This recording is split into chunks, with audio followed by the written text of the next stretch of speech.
Hello, everyone. Welcome back to another episode of the Waffle Press movie podcast Retrospectives. I'm your host, Diego Crespo. With me today is my co-host, Matt Garingo. That's me. Matt, it's been a minute, and we're very excited to talk about a very special movie today.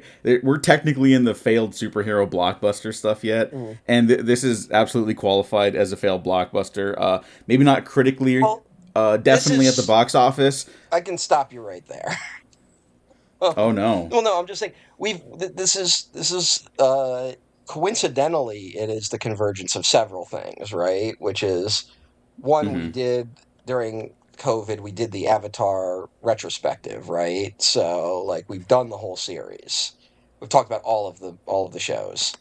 Um, Two, uh, this is the closest I would argue this film to feeling like a superhero film from the Avatar franchise.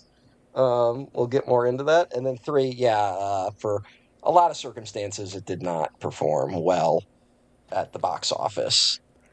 And Uh, yet, and yet, 1 week of a theatrical release in 2 theaters in the entire country. Not two, like, multiplexes. Two individual theaters within multiplexes. I don't know what it's like in New York City and what they're showing it over there. I don't know what the theater situation's like, but for the Burbank 6, it is literally like the smallest chain theater mhm. like possible. I think it's only like 24 seats or something like that. Every showing from 9 a.m.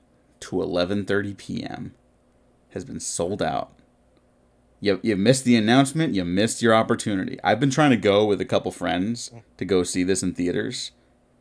Didn't happen. It's impossible. I was at Comic-Con, San Diego Comic-Con, as I usually am this time of year. And I was talking to someone who's like, yeah, I'm just in town for these 2 days, and then I'm going back to drive to Burbank to watch it at 9 a.m. tomorrow. And I was like, fuck, this is nuts. You can argue, like, yeah, this isn't as popular as James Cameron's Avatar franchise, right? I think there's clearly an appetite Dare you for it. bring that up this early into the fucking I'm just episode? saying, I'm just saying. How dare you? What are we doing? I'm just saying there's an appetite for this, and it's a little silly that people pretended otherwise, is all I'm saying. Are you saying that the Paramount made a bad decision in terms of distribution? I'm telling you, Paramount doesn't know what they're doing. Yeah, while they're destroying democracy as we know it, they also seem to Well, no, be. they're not going to. This should be a. We should be celebrating the failure of this movie deep down because they've done so many fumbles in recent times that it to me it's a pretty good indicator that they're not going to succeed at whatever their fucking bullshit is. Yeah, well, at the So time of recording, I think the merger is like officially paused until like 2027 at the earliest. yeah, it's because of all the state lawsuits that are happening. Hmm. So yeah, don't count on that happening anytime soon. Yeah. Um, and which is good at least. And The moron, the fail son running Paramount right now is notoriously a moron with terrible taste. Like I'm not even talking about his politics. He's known for like just having terrible taste and terrible skills at running a company. He's already a failed actor, so he doesn't know what he's doing. So yeah, like he's gonna fail. Like he's gonna throw as much money as possible, which is honestly a good thing because he'll just burn money. At least people will get paid, and then we'll fail ultimately. So. Um, and a guy like him making a deal with the Saudis is probably going to end well for him. Mm. Um, so you know these are. I'm about to fucking just lose my mind. My fucking laptop just keeps beeping. I nothing works anymore ever. What's going on, Diego? Yeah. What is going on? I think it's just one of those What's days. happening? No, it is not one of those days. This is how it's You mean been society? for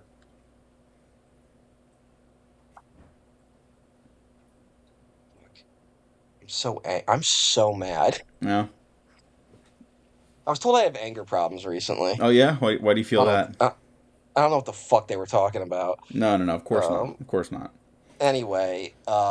Yeah, we're here to Yeah. talk about So Avatar: this. Aang: The Last Airbender, the Avatar Yeah. motion picture, the first non-live action extension of the Mhm. original Last Airbender cartoon. Signaling the big return after the shocking popularity the animated series has shown on streaming. Um. Nickelodeon and Paramount were finally like, hey, maybe we should actually do something with this property. And they come out of the gate swinging into their own face. So, Mind you, um, this is also after Netflix booted the original creators off the Netflix show. Excuse me, mm, an amicable departure between the Netflix mm, executives and the original creators of the Last Airbender show. yep. That live action show seems to be struggling in terms of its second season reception, which is hilarious because I saw that first season and I don't know what anyone else was talking about there either. Um, I don't. So, was there defense of the first season? yeah, there was a Like, lot of a lot of like, oh, you know, like it's so exciting to watch like a pretty good version of the live action. Like it's better than the Shyamalan movie, and like it's not. I'm not a defender of that movie. Go listen to our episode on it. I think we were both kind of bummed to be like, yeah, there's really nothing here still, but like the yeah, show is no, it's. worse. I don't know if I can grade. I don't even know if I can compare those two, but in my mind, it was a pretty strong, immediate negative reaction to the live action series. I didn't see anything positive around it. Like, and it was everything from like people being like, giving legit criticisms of it to people just being annoyed at the changes, right? Yeah. And as someone who's like maybe like I'm a little more laissez-faire when it comes to changing stuff, I was also like, yeah, but all the changes were dumb too. Like they didn't do anything smart with it.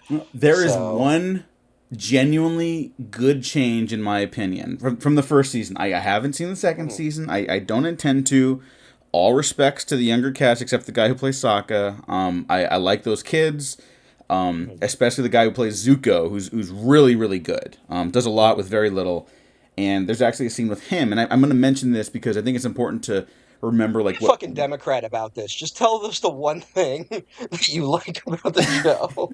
All right, well, in the storm episode, you get the flashbacks to like Aang and Zuko and how they ended up on their journeys, right? Zuko's flashback to how his dad burns his eye. Aang gets the running away because he's scared. The Zuko portion of it, it sucks for a long while because they change the flashback to be like, oh, Ozai actually kind of feels bad that he has to burn his son, and Zuko fights back. He doesn't not refuse to fight, and I'm like, these are really important decisions. Why did you change those?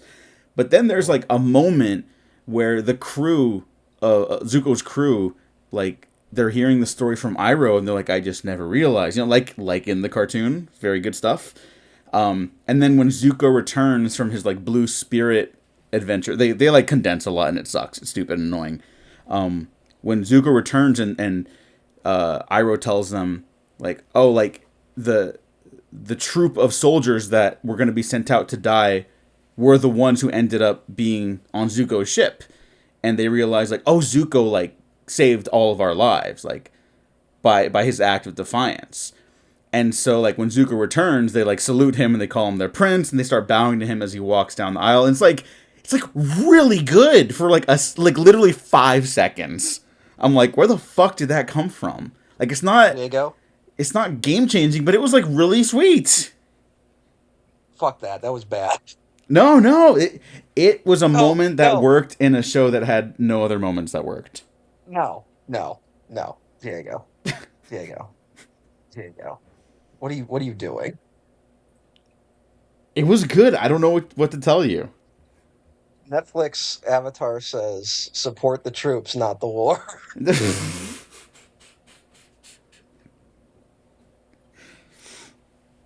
It's what Listen, that show is. Our inability, we really cannot conceptualize anti-war media. Like we just can't. Like the only reason Last Airbender worked as a show was because it was a cartoon no one was paying attention to. I mean, kind of. I mean, that's a show. I mean, I literally just rewatched the whole show. Like I did that and build up to this movie, which maybe wasn't the smartest idea, but I did it. And uh, what really struck me this time is it's incredible how laser focused it is on its anti-war message, right? Hmm. Like, and not anti-violence. Like I think this is something that people misunderstood, and then got wrong when they then talked about Legend of Korra, where they were like, why does Korra kill people? And it's like, it's not saying like, it's not a, it doesn't boil it down to a simple like killing is wrong, right? That's Hmm. obviously a part of it. It talks about the value of nonviolence, but it's not just that. It is the part of that, like, getting involved in a war, even fighting on a good side, is a bad thing, right? That, like, Hmm. anytime something goes wrong for the characters, it's when they try to handle this conflict in a militaristic fashion, right? Like the second season of the show is very much like about the folly of trying to like be like, okay, well, we will get the Earth Kingdom to fight it and then it'll work out, right? Like that's what that whole season is really about. And I to me it's shocking that like we don't know how to conceptualize stories in that way, right? Like it's really striking to me how we just make these assumptions about stories about war that we just kind of boil it down to like either like really bland statements about nonviolence or well if they're good guys then it's fine, right? Hmm. Like if they're trying to stop a war then that makes it okay.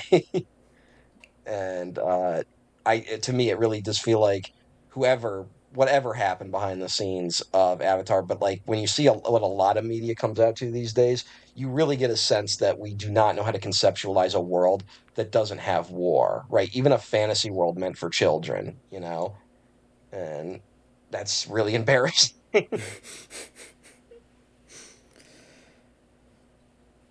So should we talk about the movie? I guess, is there anything else that was in the, well, I mean, we're kind of dancing around it because, like, it's not everyone knows this, but the big reason we're talking about the fumbling of the release is that one of the big things that happened was that this movie was released in full, back in, like, I believe April, right? Yeah, just a Like, couple months ago. yeah, like the whole, like, and not just, not even like, I did not watch the leaked version. I want to make that clear. Neither did I. Um, and But from what I understand, it wasn't like a work print leak. Like it was basically the finished movie, which is kind of wild, right? Like I Hmm. can't think of that ever happening. Like we had, like everyone I think immediately compared to like X-Men Origins Wolverine, but that was a work print. Like so like half that movie, the effects weren't finished in the version that leaked, but this was literally like the full movie leaked, which is insane. Do you know the other And time, like literally one other time I can remember that happening? mhm. It's like, God, was it 2013, 2014? Expendables 3 leaked like a month before it came out in theaters. And Oh, that's a movie no really? one gives a shit about, right? Yeah. But like people chopped up the box office results to being like it cuz it leaked, and it's like not cuz it's Expendables 3, it's cuz it leaked. And it's like, That is well, interesting. It shows how little anyone was giving a shit about Expendables by that point. Like that, yeah, that it bombed. Like it was fully leaked and no one gave a shit. yeah. So, It's also worth noting. I think the cast like had just screened the movie like a month prior in like March wow. 2026, and Mhm. then I think they had heard like privately that like yeah we're not gonna release this in theaters after all, and that's when a lot of Mhm. people were like, what the like we designed this thing for theaters, like the sound, the animation, the spectacle of it all, like everyone fought hard for this to go to theaters, and so the fact that it's in two is like it's not enough even like as a compensation prize. It So, it well, here's sucks. here's something I just want to know because like this is where I get confused because it was supposed to be like one watching the movie it's so clear this was meant to be a theatrical release, right? Like just Mm-hmm. watching it it's so obvious that it's ridiculous that it went on streaming. When was the streaming decision made? Like that's where I got confused. Like because it was supposed to come out last year in theaters and then it got pushed a full year for it was supposed to come out in October of this year, and then it just felt like out of nowhere it's like, yeah, July it's going to be on Paramount Plus. And I feel like I heard about that around the same time the leak happened. Like, so I don't know where the decision, like when the decision was made. Like, I'm a little confused.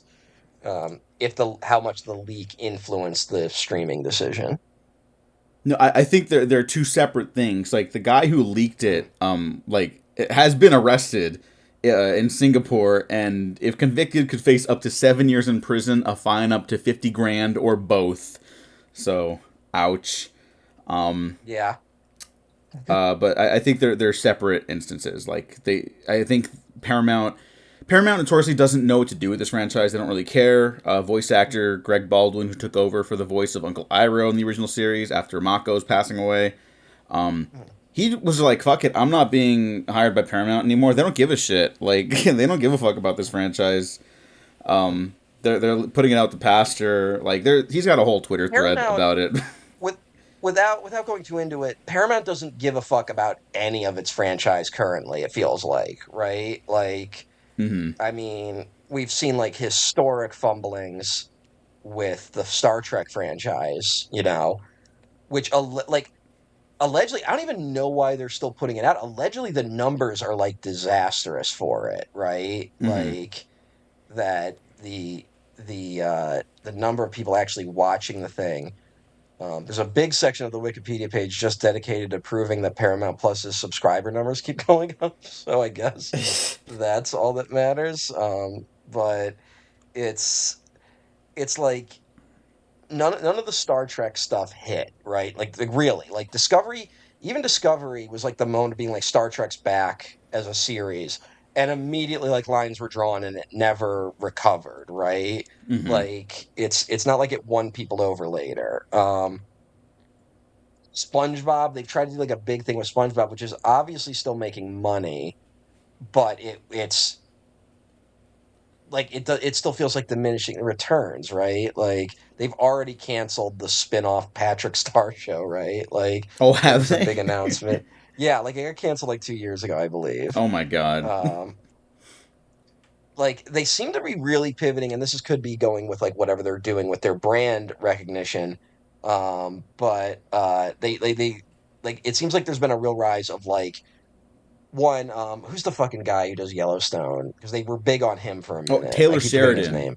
So, like they're doing Taylor Sheridan and Taylor Sheridan-esque media, right? Like that seems to be the big thing. hmm And then I've also seen a rise of like a return to like crappy like SEAL team and fucking FBI. Like they're trying to do like, government agent type shows, right? Yeah, yeah. And like I've seen like a rise of that, which could fit like whatever the politics they're trying to go for.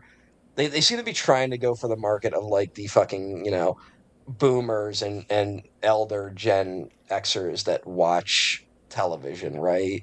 Like hmm that seems to be the market they're going for. But it like obviously it's like doing okay, but it's for what it could be, it's kind of absurd, right? Like, and this is also off of like Paramount Pictures, like just fumbling the Mission Impossible franchise, right? Like, That's a weirder one, I think, though, because of the cruise dilemma. yeah, Like but him and still like, Macquarie, like just were so mhm, embedded in that. Like no one else, like they were like, this is not going to TV. None of these are going to TV while we're in charge. yeah. But it feels like part of that was them. It really feels like the decision that was made around that franchise was Cruise being like, I will not allow this to go to streaming. And then Paramount going, fine, you do it. And then not really helping them. At least that's what it felt like to me. Like they'll give them all the money, but they're doing it like very hands off. And like it needs a certain level of direction, right? Like it needs hmm some support to get out there. Because to me, I mean, what's like Dead Reckoning and Final Reckoning are coming off of Fallout and Top Gun, which were like massive hits, and they like it just didn't feel like they knew how to tap into that, right? Like that's hmm to me that part's on the studio. like what the product is, I think, is a mistake in its own regard. Like that's its own fucking problem. But like how those movies were distributed feel like a Paramount not trying thing. No, You I see what know? you're saying, and that's a very good point. I think the people that running Paramount right now, the Ellisons and shit, like they're totally not movie guys, despite what some filmmakers have said about them to go to bat for them. Like they don't really care about how to like promote this stuff. They think the brand recognition enough like is enough at this point. Yeah. And if something's not like recognizable or has like immediate star power, like they don't know what to, you know what? Even if they do have that, they don't know what to do with it. You're right. Yeah. I mean, I mean, the one Transformers like is like dead now, and that was like their big yeah, franchise before Mission. there's no reason Transformers should be dead, right? Like I get Transformers not making Michael Bay money anymore, right? I get Mm-hmm. that.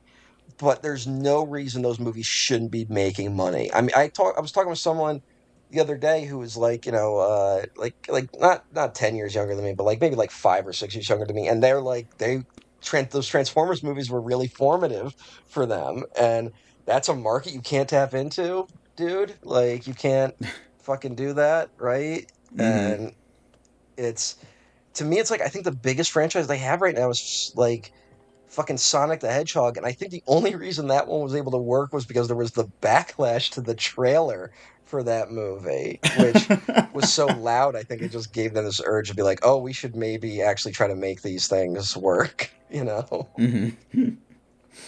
And I don't know, like it to me, there seems to be a big fumbling of these major franchises that they have. And it could be shifting. I mean, they're doing Ebenezer. They're really pushing Ebenezer, right? Like that seems to be their big play for the end of the year. Yeah, before he was Scrooge, he was Ebenezer. That's the Yeah, tagline. which is yeah. Fucking Before he Ty was West, man. Gringo.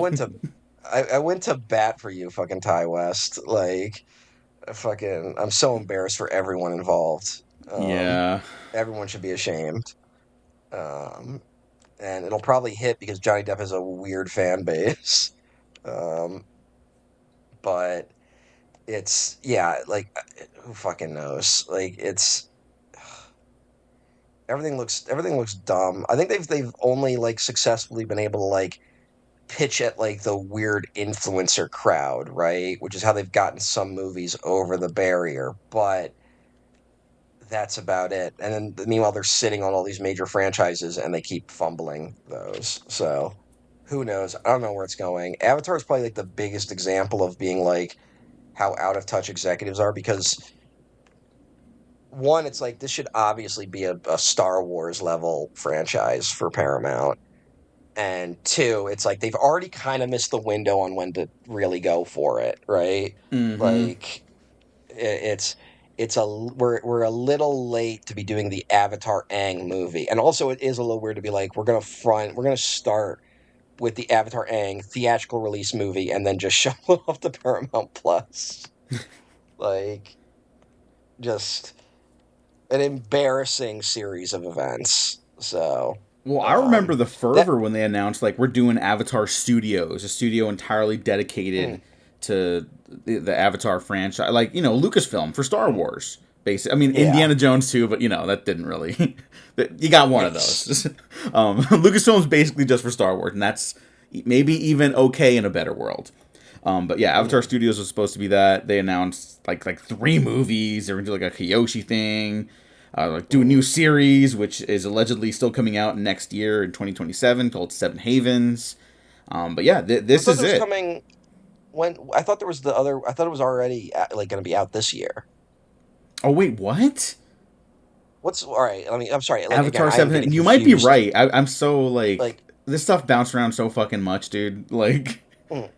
Well, part of it, yeah. I think the like again, I think the marketing and like actually trying to get people hyped on this stuff has been a bit of a fucking flop, right? Like, yeah. Oh shit, yeah. but maybe 2026, October 9th.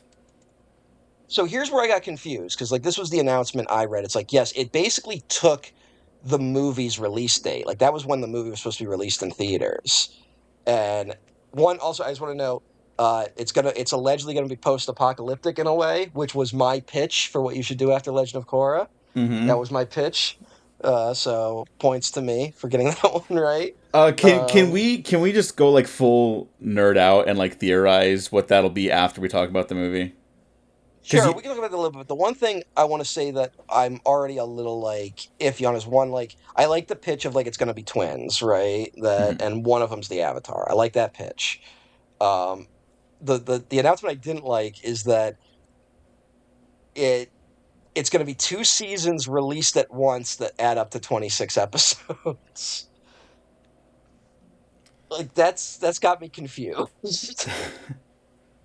I just don't wait, know what like that like what's going on. okay, Like I see. So originally set to broadcast 2027. Then you brought up the date for the movie already, so that's why October 9th. Are they really dropping all the episodes at the same time? the announcement was very confusing if you ask me. Like and again it's like because we're in, like to go we're dropping two seasons of 13 episodes each and I'm like so you mean one season? Like if you release it on the same day, it's one season. Like I don't care how you developed it. Like, what is this numbers game we're playing? Why are you making me do math before the thing is out? Like so it's Avatar Seven Havens, two seasons, 13 episodes, same day. Like wait, what? Like what are we? What, and I'm confused now. And the show's twins, so yeah, that for like it's all like numbers. Like I'm confused. God, I mean, And not only is Paramount like a disaster with their like intellectual properties, like not even just franchises, like individual shit too. Paramount mm, Plus makes the least sense out of all the streamers, right? mm, Like it shouldn't exist. I'm sorry, yeah. Paramount is not. It doesn't have the same recognition as like HBO, Disney Plus. It Like I'll it should say be a network that sells stuff off to other streamers. it's been oddly successful though. And I think part of it is the pivoting to the boomer audience. Like I do think something in that has worked because it does seem to be the streaming service I hear brought up most organically when I'm out. This is anecdotally though. Like Hmm. I hear people bring up Paramount Plus more than any other streaming service other than Netflix and Disney Plus, right? Like I don't hear people bring up HBO ever. I don't hear people bring up Apple ever. Like so, but that's entirely anecdotal on my part, right? No, but I will So, say, as the LA California based one, like I definitely hear mm, HBO and I'm hearing Apple more. I'm willing to mm. bet now that you brought it up, like that Paramount Plus is more popular with like general America because of Yeah, the that's what I'm Sheridan stuff. saying. Like industry wise, yes, I get why Apple and HBO make such a big hit, but I like people know what Paramount Plus is, which is has not been successful for as many other streaming services, right? Yeah. So now, is it actually successful? Does it actually turn a profit? I don't know that, right? Like, and I don't know if it's sustainable as a business model. I just know that people know what it is, and I think it's because they do drop just very like you can watch it after dinner type TV shows, right? Hmm. And that's a model for makes sense for a certain people that will not go to a theater, you know? So I think that's the only thing that's really been successful. I don't know if it's actually producing anything well. And again, they're sitting on all these IPs that they just don't know what to do with, right? Yeah. So, and yeah, it's just been like a series of endless disasters. Here, But some maybe some good news for us. mhm, Not in the long run, but for one movie. You know who's doing the next Star Trek movie, allegedly, right? Like, as in mhm. working on it right now. Who? Uh, the Dungeons and Dragons guys, the Game Night guys. Good for them, but I'm also rooting against Paramount. Like I Yeah, like that's this is the the yeah. conflict I'm in right now that like I love Avatar and I can't really get myself hyped about it the way I maybe would under a different studio, right? No, Like yeah. No, we kind of have now had to kill our darlings a little bit. Like mhm, we kind of stopped giving a shit about Scream a little bit ago. I kind of bounced back with Scream 6, but now it's like, well, it's dead again. So, and for a legitimate evil reason, it's dead again. yeah. Now Avatar, it's like maybe it's not even a double-edged sword. It's what's the Rurouni Kenshin one where it's like dull on the Oh yeah, attacking yeah, I know what you're side and talking about. Yeah. Yeah, it's like that. That's what it feels like. Well, like we'll talk more about it because it's more than just what's going on with Paramount. But I do feel like I'm getting a lot of like needles yanked out of me, like in the past like year, especially of just like okay, like the addiction's over. Like I can't do this anymore. It's just how I feel. Like I can't get excited about most things, and I'm not even bitter about it. I'm not sitting here like even that upset about it. I'm just like, I'm fine letting this go. I'm at the acceptance part of just whatever arc we're on. And it's a shame, like it's just like, yeah, like several years ago I would have been when we recorded the retrospective, I would have been more hyped than anything for more Avatar. And now, like, I was honestly like very much like I'll see Avatar Aang when I can. Like, I didn't even make an effort to find out if it was playing near me. Like, I wasn't like I couldn't really bring myself to get hyped for it, right? Mm-hmm. Like, and I wasn't even against it. I was kind of like, all right, sure. And that's been my response to everything, which is, and I've said this before, I think this Avatar, not the other shitty Avatar, this Avatar is as good, if not better, than Star Wars as a franchise. At least the combination of Last Airbender, Legend of Korra. Like to me, I'm like, not only like that did an original trilogy and a sequel trilogy better, like than Star Wars did in my book. And prequel wise, the Kyoshi books are great. So like if you haven't read those, um, it's something I should be more hyped about, but I'm just not. Uh, Well, can I so bring up what I told you right before we started recording? As mm, we I think this will lead us into the movie a little bit too. Where I've had conversations with people who are like maybe like admire the franchise and like yeah, it's like a good kid show and like this is all kid stuff. Let's be clear, kids, yes, family, adventure stuff. People that maybe take it a little too seriously, like the fandom has a certain reputation online for being like kind of the cringiest shit ever. And like, look, that sucks. It's all every right. fandom, but Let's back it up. Every fandom's like that. It's just right now is their window because of what's going on. yeah, yeah, yeah, yeah. It's yeah. We've talked about it before. I remember the death threats in the Legend of Korra era. So on the Tumblr Yeah. space, so the least serious Mhm. death threats humanly possible, but still, it was like they've always been that intense. All fandoms can get that intense. It's not new. It sucks. It's annoying. We can move on. But in these conversations with these friends, there's just like like why do you want it to go on? Like everything gets bad if it goes on too long. Things have to end, which is absolutely 100% correct and true. My whole thing is that like look, I don't need it to go on forever. I love Avatar: The Last Airbender. I love The Legend of Korra. If I just have those forever till the end of time, until I am no longer walking this mortal coil, I would be more than happy to just have those two.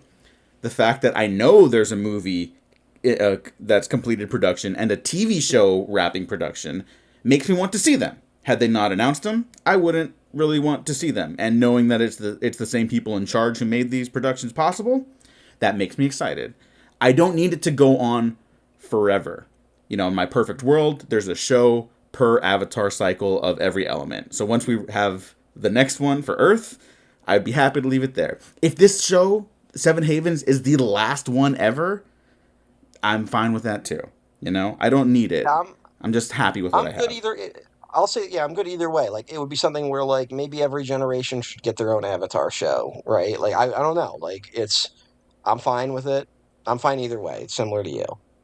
Yeah. Um, but it is a franchise, just to say, it is one where they have very successfully built in a mechanic that can keep it going forever, right? Not every it's like Doctor Who, like the Doctor Who mechanics. Like I know Doctor Who right now is like similarly in a weird boat, like where they're like we might not do anymore, which is the second or third time in that franchise history that they've had to hit the pause button, but they've still always found a way to bounce back like it was nothing, right? Like Mm-hmm. they've always found a way to be like, okay, we're back.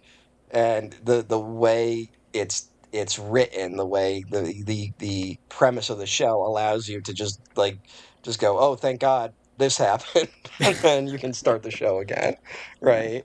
So it's literally like they could do a whole series that maybe doesn't work, and then you just go like, okay, well, 100 years later, we got a new one, and then that one might work. So yeah, it's very it's yeah, like I said, it's I don't need it. I don't need to be this like ever present thing. I don't think I need any franchise these days to be an ever present thing, right?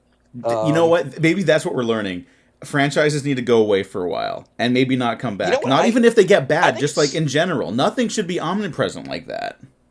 I think it's two things. I think there's two problems we're dealing with right now as a culture. One, every franchise is becoming omnipresent, like where they just don't go away, right? Hmm. Like that they're just everywhere. We don't get like there's it just never stops. And then the other issue is I don't think there are places for fandoms to congregate anymore. Like to me, like one of the things that is so nostalgic for me about Legend of Korra is that we like a new episode would drop and you could immediately go on Tumblr like, and just like post about it, right? Hmm. And I was out of high school by then, so like it was still like it was like early 20s me just like paying attention to this shit. I don't think I was in my 20s yet, but like still, it was a space you could go and but like Tumblr had enough of a wall, right, that it could be like a fandom space. Whereas now, like you can congregate, yes, you can congregate on Blue Sky, on Twitter, but those are everything machines, right? Hmm. It's not a space that you can just dedicate to it like a forum. And I think that has had a weird reverberating effect on fandom and franchises. I think it's contributing to the slop era of franchises we're living in because it's everything all at once. Like it just doesn't stop. Just like that movie. Um, I couldn't think of a name. I couldn't think of a movie to do. uh, No, I everything couldn't. everywhere all at once. It's just the title. Well, no, I was gonna do a joke. I was gonna mention a different movie and be like, "Oh, you mean this?" But I couldn't think of something that was like the polar opposite Oh, you mean of Cannonball Run too? yeah. Um, what would have been funny? What would have been funny? I gotta now. I'm like thinking about this. What would have been a funny response to that? Um, Hmm. oh, all right. Yeah. Say that. Say. Oh, it's like that movie. Say that again. Oh, it's just like that movie. You mean 2001's Trouble Every Day? Yes. Starring normal guy Vincent Gallo. Oh, I was like, what the fuck movie is that? And now it's You've never just seen Trouble Every Day? no. It's an erotic horror film about cannibals. Well, once you said Vincent Gallo, I was like, It's odd. the woman who did fucking like High Life and shit, Yeah, yeah, Claire and Denis. Beau Travail. Yeah, Yeah, um, pretty you should incredible watch. filmmaker. Yeah, you should watch that movie. It's good. I It's have before. a Vincent Gallo allergy. I came to him too late and maybe early Yeah. enough. It, it's the window though before he sucked. It's like Okay. the 2 minutes, like when he didn't suck. Fun fact: if you interact with him on social media, he will respond to you. So don't do that. Just all Yeah, listeners, don't. don't do that. Yeah, I'm looking at people still defend the brown money though. Well, I guess people are allowed to do that legally for some reason.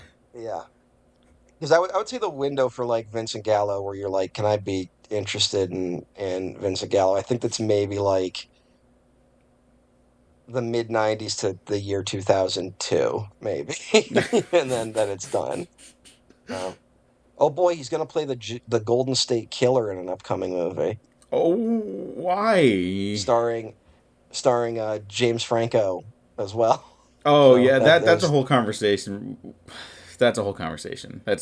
That'll bring yeah. the room down too much. Let's skedaddle. Bad vibes, basically. Very bad vibes. Well, they should just replace him with like another normal guy like Jared Leto. Yeah, we should probably talk about the movie now that we saw. Sorry you Yes. didn't get a chance. Avatar Aang, The Last Airbender, directed by Lauren I guess that's the one. Montgomery. Sorry, that's the one other issue this franchise is facing is that there is also another franchise called Avatar now, which has that name locked the fuck down, even though it is significantly worse. No. So, listen, listen. mm, Both can be good.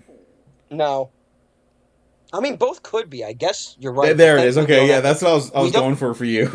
We don't have to actually consider that because one is obviously good and the other is obviously bad. No. I am. so curious for your reaction when you eventually watch Avatar 3. Yeah, good luck with that. I think it will happen eventually, and I don't think you're gonna like it. I think I texted you after I saw it. I was like, I don't think you're gonna like this one. I well, I don't like any of them, so that's not a I difficult. I thought you liked like half of Way of Water. I told you halfway. The first half made me want to give up on all of cinema. It's very similar to Skeleton Crew. Oh my god. And then the second half, unlike Skeleton Crew, did win me back. Yeah. So take for that what you will. Yeah. Well, I mean, this is actually related to this Avatar, which was also going to be called The Legend of Aang at one point, and I guess they just won like in the lawyer battles that like, yeah, you can technically still call this Avatar. You just have to How add did his last name at the end. how did that happen though? Where I mean, like, look, Avatar was there first, like Airbender. Like, how did they lose that? Like, Frankly, because maybe the Paramount, because Paramount was always in charge of Nickelodeon, maybe they mm, didn't put up enough of a fight. Because Cameron had the rights for Avatar for like years before he made the movie, like mm, as a title. Maybe not since the '90s, but like prior to the show's mm, release. mm. Um, but anyways, I wanted to say Way of Water is my like far and away my favorite of the series, like far and away my favorite of that series because there's like almost a spiritual component with like the elemental nature of that movie in the middle Oh, section fucking especially. yawn. Ugh. Like, yeah, That whatever, whatever. It didn't made me work for just you. It worked. It puke. worked wonders for me. It brought me to tears.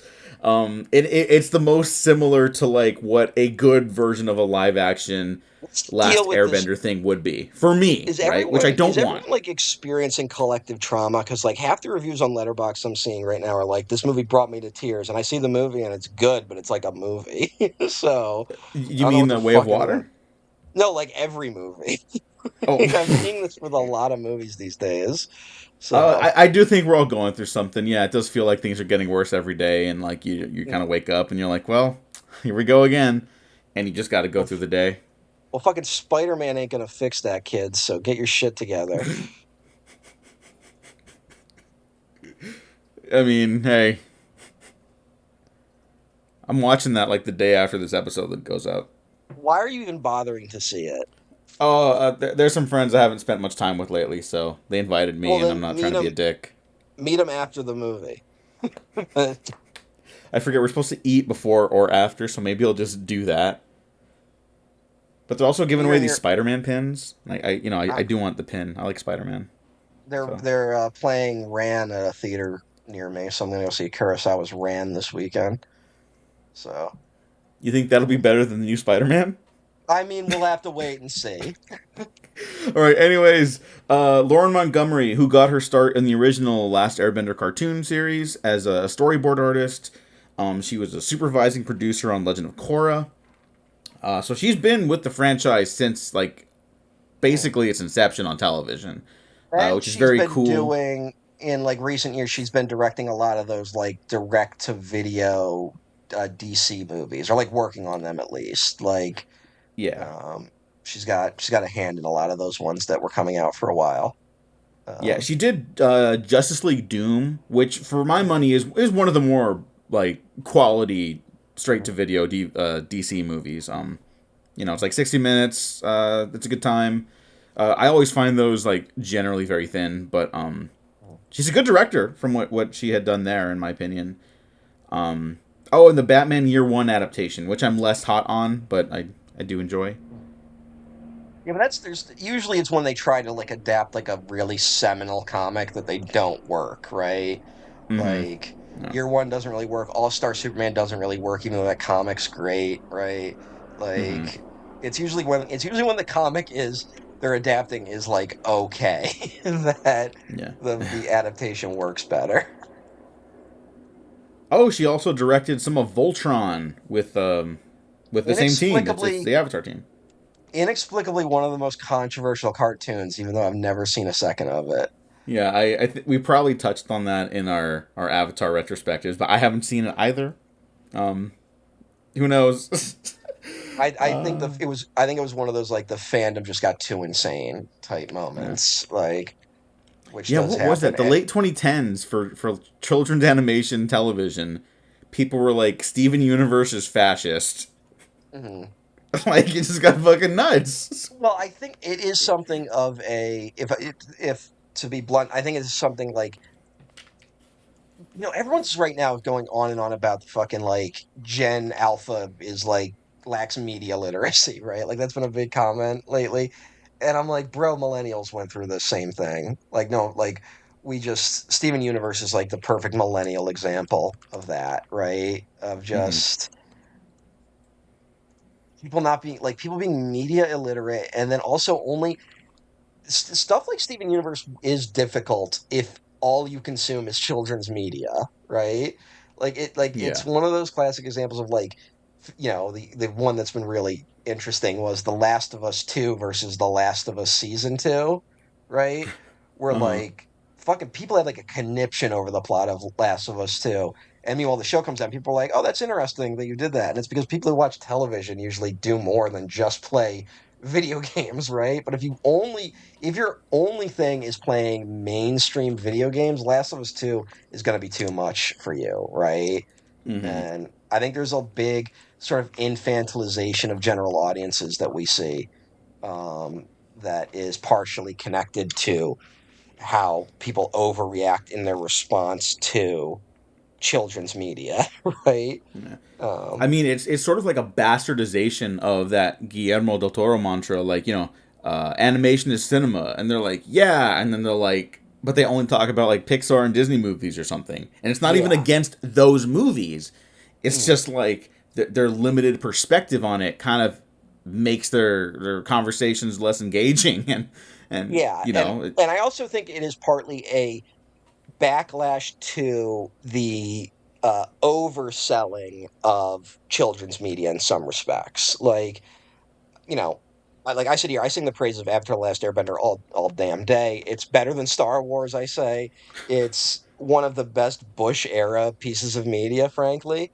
Like, it's probably one of the better things to come out in response to the Iraq War. Um, I can talk endlessly about it. It's definitely deeper than a lot of other children's shows, and sometimes even shows meant for adults.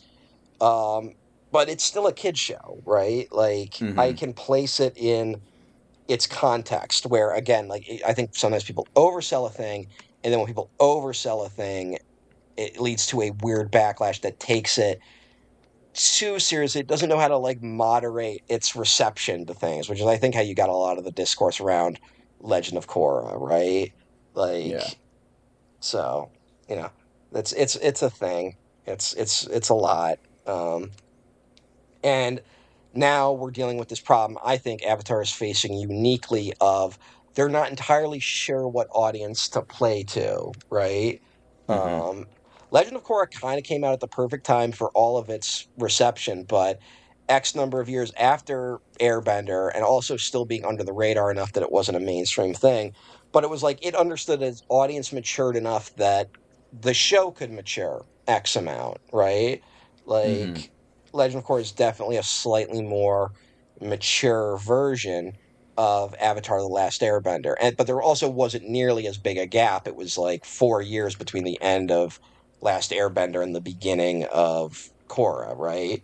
So it God, basically just that's tapped into that's so nuts.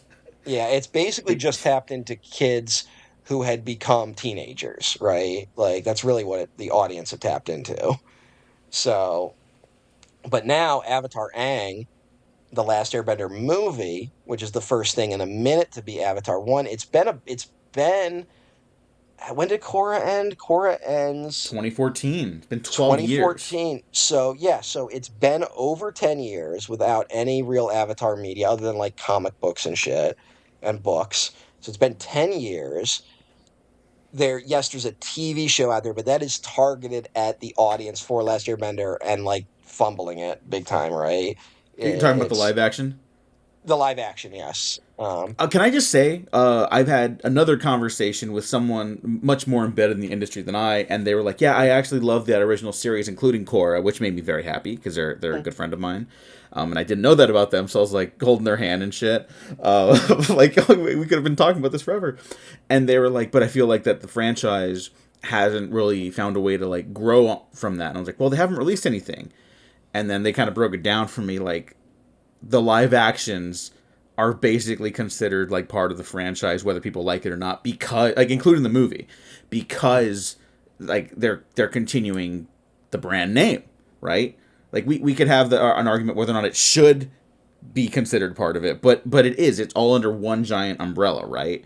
And because of that, you could argue that the franchise has as many misses as it does hits now, Yeah, and that's a little that's like, unfortunate. but yeah, it's a little difficult. But I also think that it is a fan base literate enough to understand the difference between those two. But I do think Hmm. you're right that the live action show has sort of kneecapped the hype, right? Like that coming out Yeah. the first season like 2 years ago, because like we both saw that disaster coming when it was announced, right? Like the Yeah. moment those guys, even when those guys were still on it, I was kind of like, I don't want a remake of the show, right? Like I was like, it's going to take a lot to win me over. And then when the main guys were kicked off of it, I was like, well, now this thing has no chance. I don't think the average Yeah. Avatar fan was expecting that, you know. Hmm. Um, I think they thought it was a good idea and it would be done well, and I don't think either were true. So, and so that has certainly deflated things. But this was positioned to be like, you know, the real Avatar, right? This could have been Yeah. a very big response to it. Now, again, Paramount in their infinite wisdom, I don't think knew how to tap into that in any capacity. Uh, but for like a minute, it looked like when they, like you said, when they announced Avatar Studios, um, that was kind of the selling point. Was like, this is the team, they're gonna do it, right? Hmm. And so it was like, okay, maybe this will work. And then obviously it's been much more complicated. But we have a movie here that um, is trying to be a follow up to a series that is basically 20 years old at this point, right?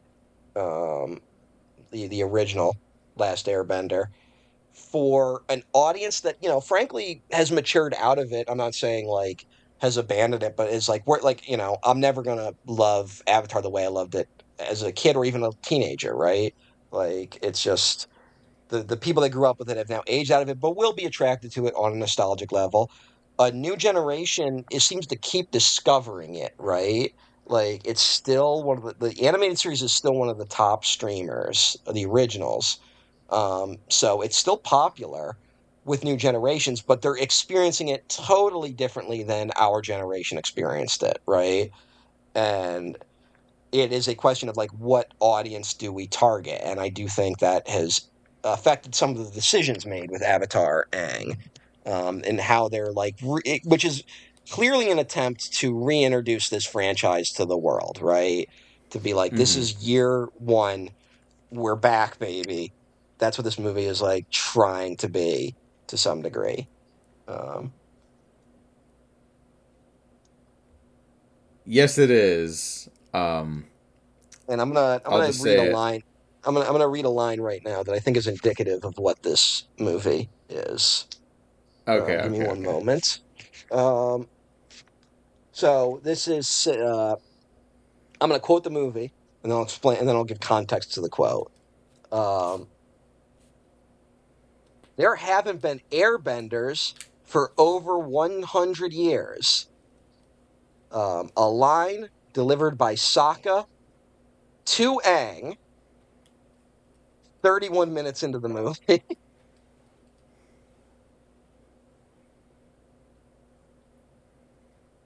So think of that what you will. Yeah. Look, I was fucking blown away by the incredible animation, the fight Mm, sequences, the imagery. It's fucking it's truly breathtaking. I set up a projector. I texted you this, but yeah, for yeah. listener context, because I was so bummed about not being able to find a showing unless I stole wheelchair accessible seating, and I'm not going to do that. That is Gabe's a coward, but anyway. pretty sure that is Uh, a crime and ethically repugnant. But I set up my little projector and I just put up a little tarp, and then I just replicated that. Fun way to watch movies, by the way, if you have a couple friends over. Um, I was still just like in awe of what they could do with the animation, because when I first saw like images of the animation, like the official like promotional stills, not any of the leaked footage and stuff, some of that just made its way across my timeline. I never clicked on any clips or videos or anything like that. I had no interest in engaging with any of the leak stuff. I was a little uncertain of how this would play in motion. I thought, oh, did they fuck this up? And Similar, the similar to me. the animation like in motion is I thought really remarkable. I was really impressed with this. I Ironically, it begs to be seen on the big screen. yeah. Um, it uh, it's terrific animation wise. I was really blown away by the actions and the landscapes of the movie specifically. Um, Actual character animation, I'm a little mid on. We'll get more into that. But the where it needs to deliver in terms of the action physicality of things, it totally delivers. And it is something that would be need, and I don't think you can get the full effect of it honestly unless you see it on a big screen, which is a shame because where this movie doesn't have its strength is the writing. Yeah. Um, this isn't a frustrating movie for me, but it is definitely a bit of a disappointment. I don't dislike it. I actually really enjoyed watching it, and especially like early on, I was like, oh man, it's so great to see these guys again. Like they're fictional characters, whatever. But All I right, was like, I'll let you this talk. is Sorry, go nice. ahead. Yeah, Yeah. yeah. I was just like, it's. I like Aang a lot. I always bristle when people were like, "Oh, he's like the least interesting character in his own show." I'm like, "Shut the fuck up! No, I'll end your people family." say that. People are fucking drunk. Well, it's like people Like who are like, that's "Oh, Luke Skywalker's like less like more boring than the other Star Wars." Like that's crazy to me. But I've heard yeah. people talk about Aang that way, and I will never Anyone that understand these says that people. tries to wear a leather jacket to get laid, and it doesn't work. So like yeah, it's that's embarrassing. Yeah. They all try to dress like Ryan Gosling from Drive, and Shout out so Nicholas Winding Refn, whose Her Private Hell also releases this weekend at the time of yeah, which recording. everyone is really excited about. Yeah, no, I'm excited about it because I'm sure it's gonna be Yeah, some bullshit, and I'm gonna be like, "That's incredible, 5 stars." that should just be the name of his next movie. Just some bullshit. Yes, and he would do it too. You know, he's down for that. Yeah, but Because even when he truly makes like bad like art, it's still like his, and he'll like own it, and I have to respect that. well, yeah, but also, didn't him and Kojima be like, we're gonna do something AI related soon? Like, didn't they make some announcement like that? Like, I think that got quietly killed. I'm hoping, but a we'll lot see. of those announcements have been quietly killed in the last year. Yeah, yeah, Wonder why. Uh, yeah. An but unfortunate topic we will circle back to, but for right now, yes, I was really into like the gang reintroductions too, with like the letters and stuff like that. I was like, this is kind of cute. This is working for me. Um, and then they kind of don't have anything to do for the rest of the yeah. movie. There's a here's what was this is honestly one of the weirdest experiences I've ever had watching a movie. Where one, it's a franchise I love, so like I'm gonna give it like a million breaks, and I still walked away very frustrated because I do think it's like one script pass away from being way better. Um, Hmm. but I don't think I've ever had this. At least I can't think of one off the top of my head. We talk about movies a lot where like we'll go like it started strong and ended weak, right? Or it started messy and then ended strong. I don't think I've ever seen a movie where it starts messy and ends messy, but the second act is actually like super strong. I can't think of a movie off the top of my head like that. Not to the same degree, but you know what? Actually, I think Black Panther 2 like has its best material in the middle. I'm not saying to the same degree, and that's a Hmm. very flawed movie for a million reasons Yeah, that you can't really hold that movie against.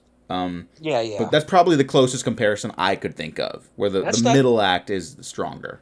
It's been a minute since I've seen that. I think my only problem is I remember I think the Ironheart stuff they didn't do very well. That's not a dis. I know Ironheart's become like this topic because everything's a fucking topic now, and it's nothing against that character. I think they just didn't like when they introduced Ironheart. I was so excited because I didn't know that character at all. Hmm. Like I'm just And she's not got like familiar this with fucking Ironheart, great setup. and I was like, oh, DIY Iron Man. This is a great setup, and then like they don't do anything with it. Yeah. like It's just like, oh, we got to get to Wakanda. And I'm like, okay, fine, but like you Yeah. just promised me a way better movie. Uh, Well, kind so of in a similar vein here, it's almost like DIY Airbender. Although Taga is a legit Airbender in this. yeah, Um, well, Taga. That's the thing. I've heard some, I've heard some people not like Taga. I think Taga's a super strong character. I do And too. Yeah, I'm glad we when it's agree. just him and Aang, this movie like fucking shines. But it's Mm-hmm. like the other elements around it. And I think I feel like a lot of elements were here because they kind of realized they didn't know what to do with the rest of Team Avatar, including not even bringing Suki back, which is some bullshit. I But know. I kind of jokingly kept sharing every little bit of news about the movie. I kept sharing that bit where Sokka's like, "Where is Suki?" And then I was yeah, like, "Oh wait, is she straight up not in this?" And then she is. She's not in right. this. I think like and I mean look, a lot of the supporting cast from Avatar is in this, which I'm honestly okay with in principle, right? Like Mm-hmm. on principle, I'm like fine with like Uncle Iroh not being here, right? Which that's another thing. But like I'm fine with Uncle Iroh not being here. I'm fine with, like Ty Lee and all them not being here, right? I'm fine with Azula not being here. Like I'm cool with all that if you want to Mm-hmm. tell a story. But I think the first half and the second half betray that they weren't either like they were forced into a box because they needed to make this thing more palatable. Like when this was going to be a theatrical release, like I get there's some choices here that are made because the idea was this was going to be a theatrical release, and maybe you're going to get an audience that hasn't seen Avatar at it, right? Mm-hmm. So some of the creative decisions here feel made to appeal to that audience that isn't familiar with it, to the point where literally, again, I think I had let me I wrote this down. um 53 minutes in, Katara is still explaining why Aang as the Avatar was important to the world, right? Mm-hmm. Like, and that's like some of the most like inorganic stuff in the movie. And again, it like a lot of these decisions might have been compromises for a theatrical release that the movie then didn't fucking get. So it's like really tragic in that sense. But that being said, if honestly, if I'm coming in here and I'm like, you gotta change one thing to make this work, fucking get the denied out of this movie. Like that is the biggest anchor on this film. It's it's the biggest flop of this movie is the denied group of non-bending villains, right? Yeah. And Um, you they're could they're dead on remove them. arrival. You could remove them from the movie and it wouldn't fundamentally change at all. And it raises a lot of questions about why they're even here. Yeah, I had this moment where I was like, okay, these characters aren't like nothing about their appearance early on in the movie with fighting Aang is exciting, except the action sequences. So I'm like, okay, these must be like the guys who are going to be eventual henchmen, because like, I kind of knew Taga was going to be the surprise villain, right? As like, I don't think they're particularly hiding that. Yeah. So I was like, okay, the gang's gonna fight these guys later on. That would be kind of interesting, fighting non-benders. And then when they reveal that they're searching for a staff that's gonna imbue people with the power of airbending, I was like, oh, okay, so then they're gonna fight as airbenders. Then I'm like, wait, but then why do they have this whole equalist thing about Yeah. like, oh, anti-bending? And I'm like, oh, is it because they realized it did that already, or what? Like, I genuinely don't know. And in a franchise that is usually pretty good about avoiding cartoonishly villainous characters, why are they so villainous? To like with no redeeming qualities, really. Mm-hmm. Like it's baffling that they're included in this movie because they are. As what's the villain? How do you pronounce the villain's name? I apologize. I've seen Taga, this twice now. Taga. Um, yeah, he's powerful enough that you could have just made him the sole antagonist of the film, right? Like, there's a yeah. scene in it where he That's so basically, funny. like, he takes You go down ahead. I'll get into it after.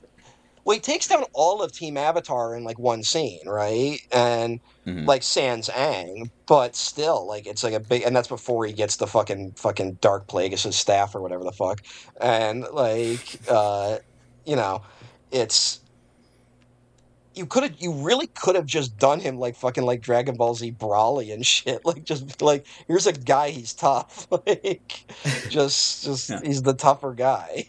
Yeah. Like Also, I think it's Taga. I keep mixing it up. Taga, But okay. yeah, Taga. And I Uh, was just gonna say like it's so funny because like even animated, I'm like Dave Bautista is just like fucking intimidating, dude. oh Like yeah. And even as a I'll say cartoon, they were like, no, this guy's gonna be a fucking brawler. not to jump ahead, but there is something a little off about the voice acting in this movie too. And I have to be careful because I understand that this has also become an issue while I wasn't paying attention because I was out having a life, right? That like Hmm. people are upset online that there has been uh this pivot to be like we should maybe cast Asian people in this film. Yeah. And I like that is not it feels more the writing and the direction that I have a problem with. And there are moments where it works. I think a really good example is the fact that Sokka it like hits 50-50 for me in this in terms of the Mm, performance, not just the humor. The humor is as corny as he always was, but in terms of the landing, it's like 50-50 in yeah. terms of being like where I'm like that's Sokka and I'm like 50% I'm like that's Sokka, the other half I'm like that's someone trying to be Sokka. And Oh, we are incredibly in sync on this movie. I mm, think with this franchise in general, we're just incredibly in sync mm, with our takes on these. Um, yeah. yeah, yeah. And I don't know, it was this thing of like I when I watched it, I was actually like really bummed because I really like the first, I would say 20 minutes I really just wasn't vibing with at all, right? mhm. Similar to your point though, the first moment where I'm like, okay, good, is I wouldn't say I didn't like all of the letters scene. Like it felt a little it like just because like they're like this movie like has like seven introductions in the first half, right? Mhm. So by the time we were getting to Toph, I'm like, I feel like I already get what Toph's deal is, even as like a non-fan of the movie, but whatever. But when the way it was done with the Fire Lord, with Zuko getting the letter felt really appropriate Yeah, no, that was and like kind of perfect. made me laugh a lot. Um, and I was like, yeah, that's great. And I do just like that Zuko's turned into like a chill guy, like that is like it's just I'll say like I might actually get emotional about this, but like all the shit Zuko goes through, it's like good to just see him doing well. Like he's not like it's one of these things where like I'm like, don't give him a conflict in this movie because he had fucking enough in the other one. They give him a brief moment, and I wish they had done more of it. And again, it would have worked better if they had just centered on Dave Batista's character, Batista. If they had just done him, where Zuko's like, Aang's like, oh, I want to bring the Airbenders back. This could be perfect. And Zuko's like, this could undo like the biggest mark against my people, right? That we That committed line got me too. genocide. What? That line What was got me that? too.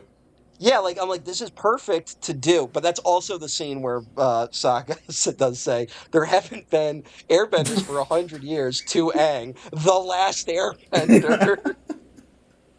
Like it's so like there's some definitely some writing issues going on here. Yeah. Uh and like yeah, like that shift was so good that I was like this is if the movie had just been this, it would have been great. And I really do think the denied are the biggest thing holding this down, right? I would forgive a lot of the unevenness if the denied had just been removed from the story completely. Um, and unfortunately, they're the beginning, they're the end of the movie, and that's where this movie flops the most, in my opinion. Hmm. Uh, but it is like it is a thing where I'm like the magic is still there in that like 30 minutes in the middle with Batista, right? Like that is like the most pure. This is why I watch Avatar: The Last Airbender shit, where you introduce this guy, and yes, like look, I was not paying attention to the marketing, so I didn't know, but like context clues, it's Dave Batista. It's a guy that we just find. He looks buff as shit. I'm like, yeah, he's gonna be the villain of this movie, and uh it was also again this is like a midquel, right? Like it takes place Hmm. between Last Airbender and Legend of Korra. We know how Aang's story ends. We know how Korra deals with the aftermath of Aang's story, right? So what you choose to put in this movie is very important. So when the Denied show up, we know like there's not going to be a resolution of this conflict, right? We're like, Mm-hmm. well, because the equalist thing is not something that gets dealt with until Korra's era. So like even introducing them is just like, well, this is like a story that's not going to be resolved, or it's going to be resolved in like a very minimalist way and isn't interesting. But you introduce a character like Batista, who's like, I'm an airbender who was also frozen in ice. I have this whole thing going on. And you're like, and we can bring the airbenders back. And knowing what happened with Korra, you're like, okay, I know this guy isn't in Korra. I know this guy, I know there aren't airbenders at the start of Korra. That adds tension to this movie, right? It's not something where you go like, well, introducing this makes me go, well, I know how this story is going to end. It's like, oh, now I'm feeling the tension of what I know is certainly going to play out as a tragedy, right? Like Mm-hmm. it's now added this element to the story, um, which is again why I think his character works so well and is very reflective of just like what the story's going for, of just like um, again, it's a conflict of. I do think they dropped the ball a little bit, and this is something I'm a little like mixed on. Do we want to just get into some of like the plot? Like, am I allowed to like just jump into like elements of the Yeah, yeah, yeah. story? Let's do Uh, it. Can I just say one thing about like the element of surprise? Like you know where this franchise is going, but there's like one or two things like Taga where you're mm, like, okay, but you don't know how this is gonna exactly resolve. mm, You know none of the gang is gonna actually die. Maybe yeah. Sokka because you don't. Well, no, because he's like 40 when you see him in Legend of Korra. You know Mm, none of them are gonna bite the dust. Basically, you know who I didn't know if they bit the dust yet or not was Appa mm. because he is not in Oh Legend of yeah. Korra. And so for a Mm. second there, when it's just Appa facing down Taga, I was like, wait, like, oh And you know no. what? That might have been a moment to put in this movie. I'm not saying I'm like pro Appa death, but like if like you were really going for it, you could have maybe this because the considering how the story ends, right? Mm-hmm. Um, and so like this would be the story to do it. But I think there might be a line in Legend of Korra being like Appa died at an old age, right? Like I thank God. yeah, yeah, I might have ruined your weekend. The Uh, the original showrunners have said like it was actually kind of fucking hard to like tell a story in between Last mm, Airbender and Korra because of like the big leaps that they take within the world building and like the culture stuff. yeah. So, yeah, I'm willing to bet they were like rattling their brains around like what fucking story could you even tell at this point? Yeah, and I think again, like what's frustrating is I think they hit it with Batista. Like that character is like, Mm-hmm. yes, that's the movie. Do that. And they just but like there's so much other shit that doesn't work. So we get the other element that I also found interesting, they add some elements to the lore, which is like Avatar Sonam, right? Is that it Sonam? Is that how you say it? Yeah, Um, I, Sonam. I I apologize. I've seen the movie twice. I have not picked up on all the names yet. Um, voiced by Frida Pinto, who is given the unfortunate role of being Gal Gadot in Zack Snyder's Justice League, of having to do a whole exposition scene they are not qualified to do. No offense to Aww. Frida Pinto, but so like when we're getting all these hints of like there was this staff, it brought airbenders back, and like we were fighting this war. It feels like for a moment you're like, oh shit, is there like a dark history for the airbenders in the past? Like for a second I thought that Avatar was going to have been a conqueror herself in some capacity, right? Ooh, that would have been And something. and then they kind of pivot to being like, no, her apprentice was the one who was too violent. Now, like I'm mixed on it because I'm like, I don't know how I feel about evil Avatar, right? Like Mm-hmm. of like there, it feels like maybe there should just be something inherently good about every incarnation of the Avatar, right? That like does that make sense? Like we haven't done evil Avatar, right? Yeah, no, Um, no. We've just you and I have discussed this. I remember you being like, they should never do that. Like that would like break the series. And I'm more inclined to agree with it now, having seen this. Even though I like the new Avatar and Batista's character a lot. Like I do yeah, think you're onto something where like that's not the conflict of the story. The Avatar has to come into conflict with other elements of the story. yeah.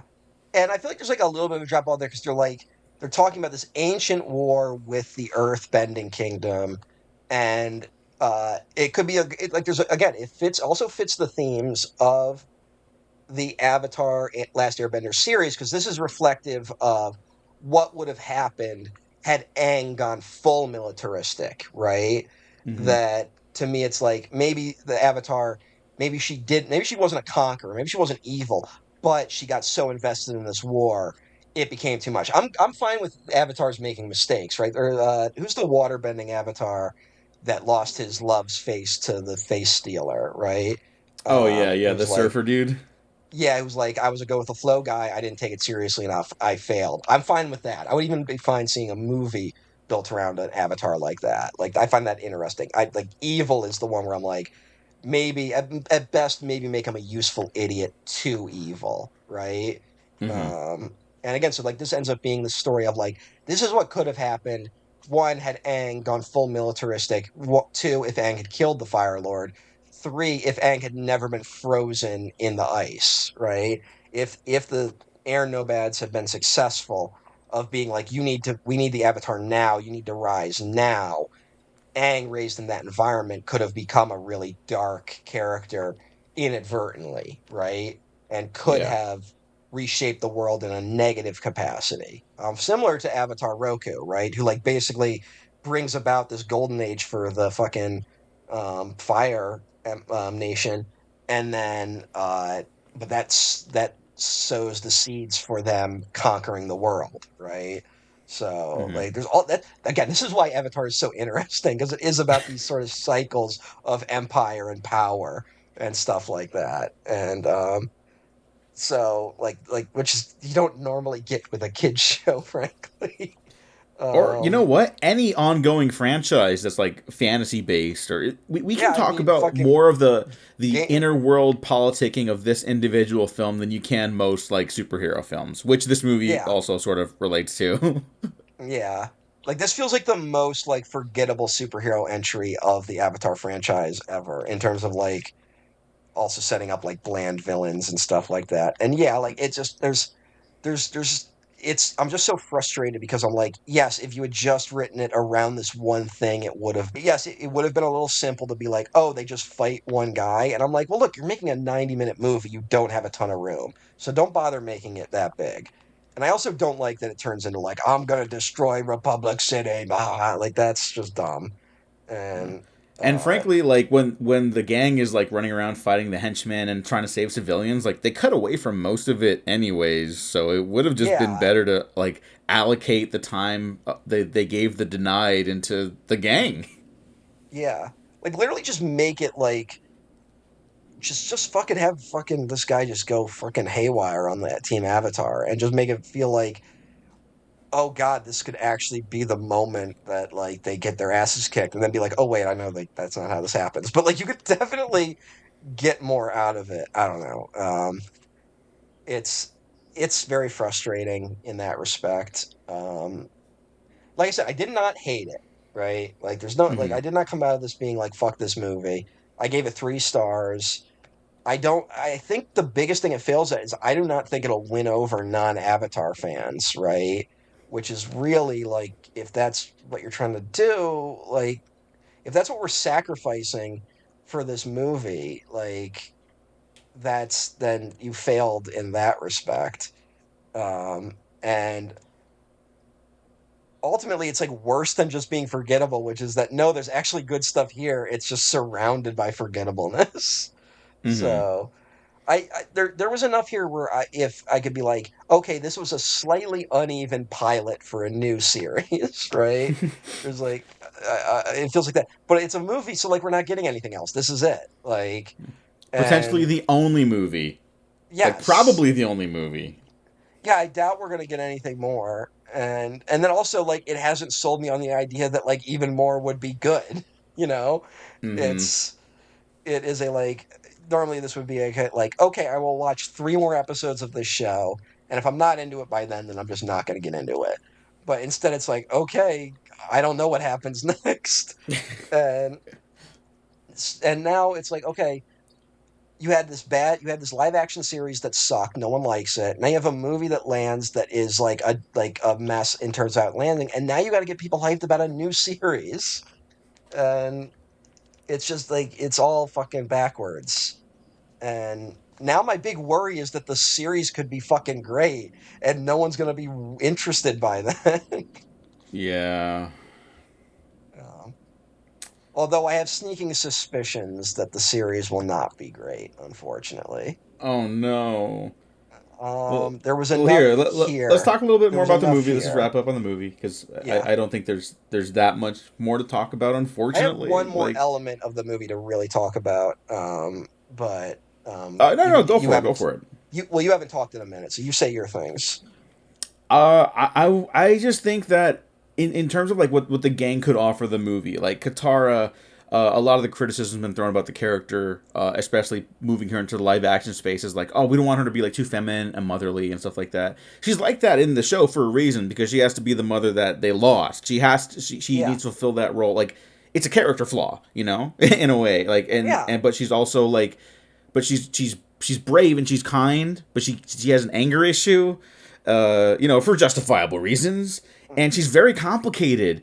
And here, it feels like a little bit of a backstep, where she is just Mhm. kind of nurturing and like worried about Aang, and she herself has no agency, and that was probably my biggest disappointment in terms of Yeah. how the other characters go. I love Katara, and I love all these characters. Sokka still gets to be like comedic relief, almost Mhm. strictly comedic relief. The Yes. 50-50 thing is absolutely correct, and um, you know, sometimes characters laugh at him in the show, and sometimes they don't, and it feels like, oh, look, it's a meta version of that because now as the audience we're only laughing with him half the time, and the other times we're like, Sure, maybe just that's a tighten that up. diplomatic way to put it. Yeah, I'm trying to be very nice here. um, I like that Toph is a muscle mommy now, and I love that she's just like, well, also because we know she has like multiple fathers for her children in the future, so it's like there's no way she was like also like she just gets it with everyone. Like I love that yeah, element of Toph, like no, that's that. great. Unfortunately, also maybe the only thing she's got going on here. Yeah. Um, well, with Zuko, um, one element I would have really have liked to have seen.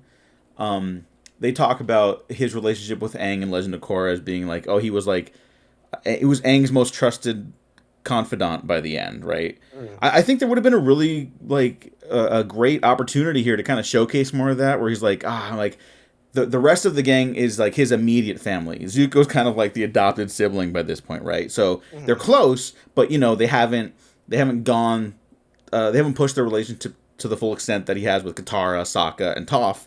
So maybe there could have been a moment like that extends from their conversation where he's like, "Aang, this could fix like the greatest like Yeah. fail like this horrible crime my culture did to yours." Like, I feel like there's another conversation they could have there, or just more of Well, that conversation.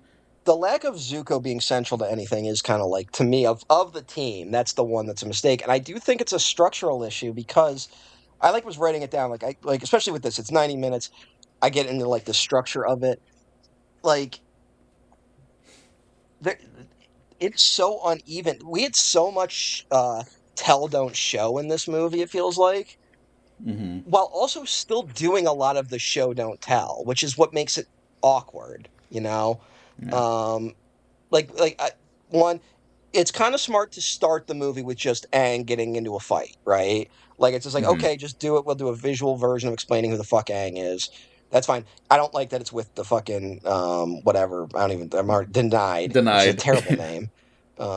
But all I'm thinking of is fucking Wayne from Wayne's World going stairway Denied. denied. Fucking ugh. But like, yeah, like that makes sense, but like it's just saying, like maybe put Team Avatar like on a mission in the opening so we can just like kind of see them work together for a minute.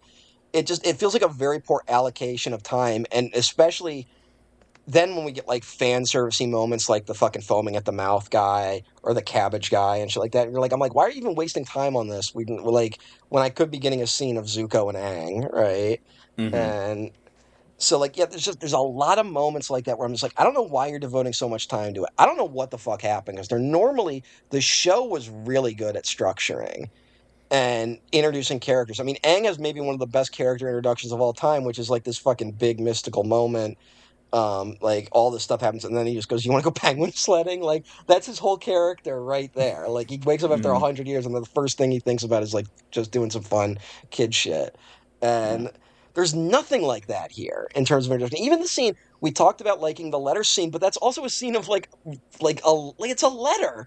How like dynamic is that as a storytelling device? You know, it's Yeah, yeah. I really like your idea of just starting them on a mission together. Like maybe there's Mhm. oh, or even if it's not like a breakneck paced Mhm. mission, it's like oh maybe they're going around the world like helping Aang like recuperate like the Airbender statues and stuff like that. Just like some more trinkets because he's the last Airbender. He's now Yeah. not just the Avatar, responsible for like keeping charge of the culture and like what's left of it. Like that's enough for me to be like the gang maybe takes these trips once in a while.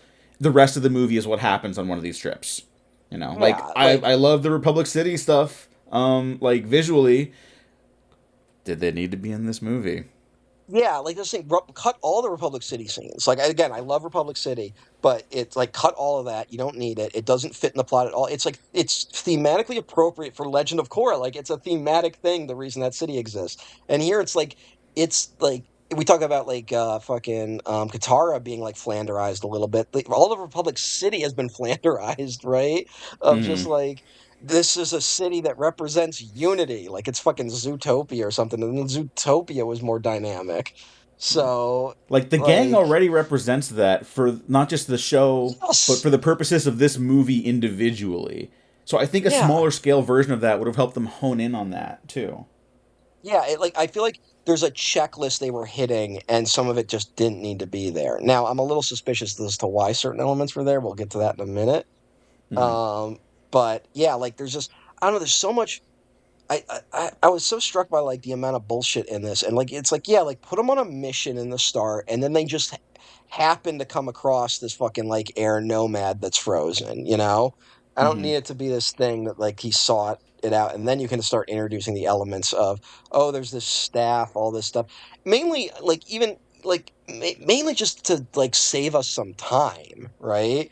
Like I feel like everything gets explained 5 times in this movie, and I Yeah, don't need that. it saves time, but then it also expedites stuff that's already in the movie. Because if Yeah. they're looking for like these historical artifacts to like maintain the Airbender culture with Mhm. Aang, and like this is my pitch now. Like, they do this like once in a while because they want to keep in touch and like it's hard. Well, Zuko's the Fire Lord and Sokka's like mechanizing the Southern Water tribes and stuff like that. Whatever Yeah. excuses, right? They it's hard to keep in contact with people, so they take these trips. It's like then you could have them find Taga, you could have them find the powerful staff, you could have them find whatever they need for the plot purposes of the movie. Just get it off the ground faster. And if And you it's look, yeah. I'll say this. I've always thought about like what happens like in the immediate aftermath of Last Airbender. Now, some of this has been answered by the comics, which I will bring up in a second, but there's also a part of me that's like, okay, one, the two big issues that like if your terms are like where do we find the like physical conflict you'll be dealing with? Like the two big issues are like one, it's a world where in like the earth kingdoms and the water kingdoms like a lot of the benders have been like rounded up, right? Like a lot of them have been rounded up, thrown into camps, all this stuff, and now suddenly all these people are back. That's going to lead to like a really big power imbalance in how these communities have been operating for decades. That's where you can get something like the Denied, right? Where it's Mm-hmm. like these are disenfranchised non-benders who had power that has now been lost with like the reintroduction of benders into their community, which there's something to do there. The other is the we can it's fine the show ends this way, it's a show meant for children, but there's the realistic thing of like turning off the war machine of the Fire Nation is going to be a lot harder than just getting rid of the Fire Lord, right? Yeah. So you can open this movie with just like some fucking like fire, like some rogue firebending pirates, or if you want to do the Denied, these non-bending pirates, they're going after ancient artifacts, Team Avatar tries to stop them, and then that's what starts kicking off the journey, right? That is like, oh well, in this moment we have now found evidence of this other thing. And you also, the only real thing you really need, the only beat this movie really needed, and maybe this is the thing Republic City can come in, but the idea that Aang is this happy-go-lucky character and loves all his friends dearly and feels close to them and trusts them more than anything, but is still deeply lonely at his core, right? That he is Hmm. still the last Airbender, and that like no matter how great his friends are, there's always going to be an absence as a result of that. And I mean, this is literally something that carries into him being a father, right? Where famously, like his other children felt neglected because he only wanted to hang out with the one other airbender on Earth that was his son. And so like that's like a big element of the of Legend of Korra. And you just need a moment where Aang's like, everything's good, I'm happy, but I'm still lonely. Because that's what it really comes down to. This idea that like he's lonely and racked with guilt, you know? Hmm. And that's the only real beat you need to try to work in there. And if you could just do that, this movie would work fine. But instead, it's like it's got all this bullshit around it, and I don't know, I was just very frustrated. Again, I don't hate it, but I was very frustrated with it. Yeah, and I Um, do think that element with Aang is in the movie, but no, it no, needs more. it's in the movie. I'm not saying it's not. I'm just saying that in my version of rewriting it, I was like, that's just the one thing you really have to keep. Like, it's definitely there for Aang, and I think they do a good job with it. But it's also a lot of, there's still more telling than showing. I would rather some more showing. Yeah, I Um mean, I think that's why the and scene with him and Taga like flying around the Zuko's blimp is like really kind of wonderful, you know? yeah, it's a great moment when they're working together. It's great stuff. Even Taga being like, I don't trust your friends, even though we like you can kind of see where that disaster is going. Like you get it. Like you get the elements of what's going on in a way, right? Like it Hmm. all felt really emotional. And it was what even knowing what's gonna happen is what makes it even more sad, right? And that's the emotion. I also think the denied being here, one of the reasons why they're here is to sand off some of the edges with Aang a little bit. Because there's the part where they go into the storm and they all almost die, and Katara's like, "What are you doing? Like, is this really worth it?" And Aang is like, "Well, we need to get to the staff before the denied do."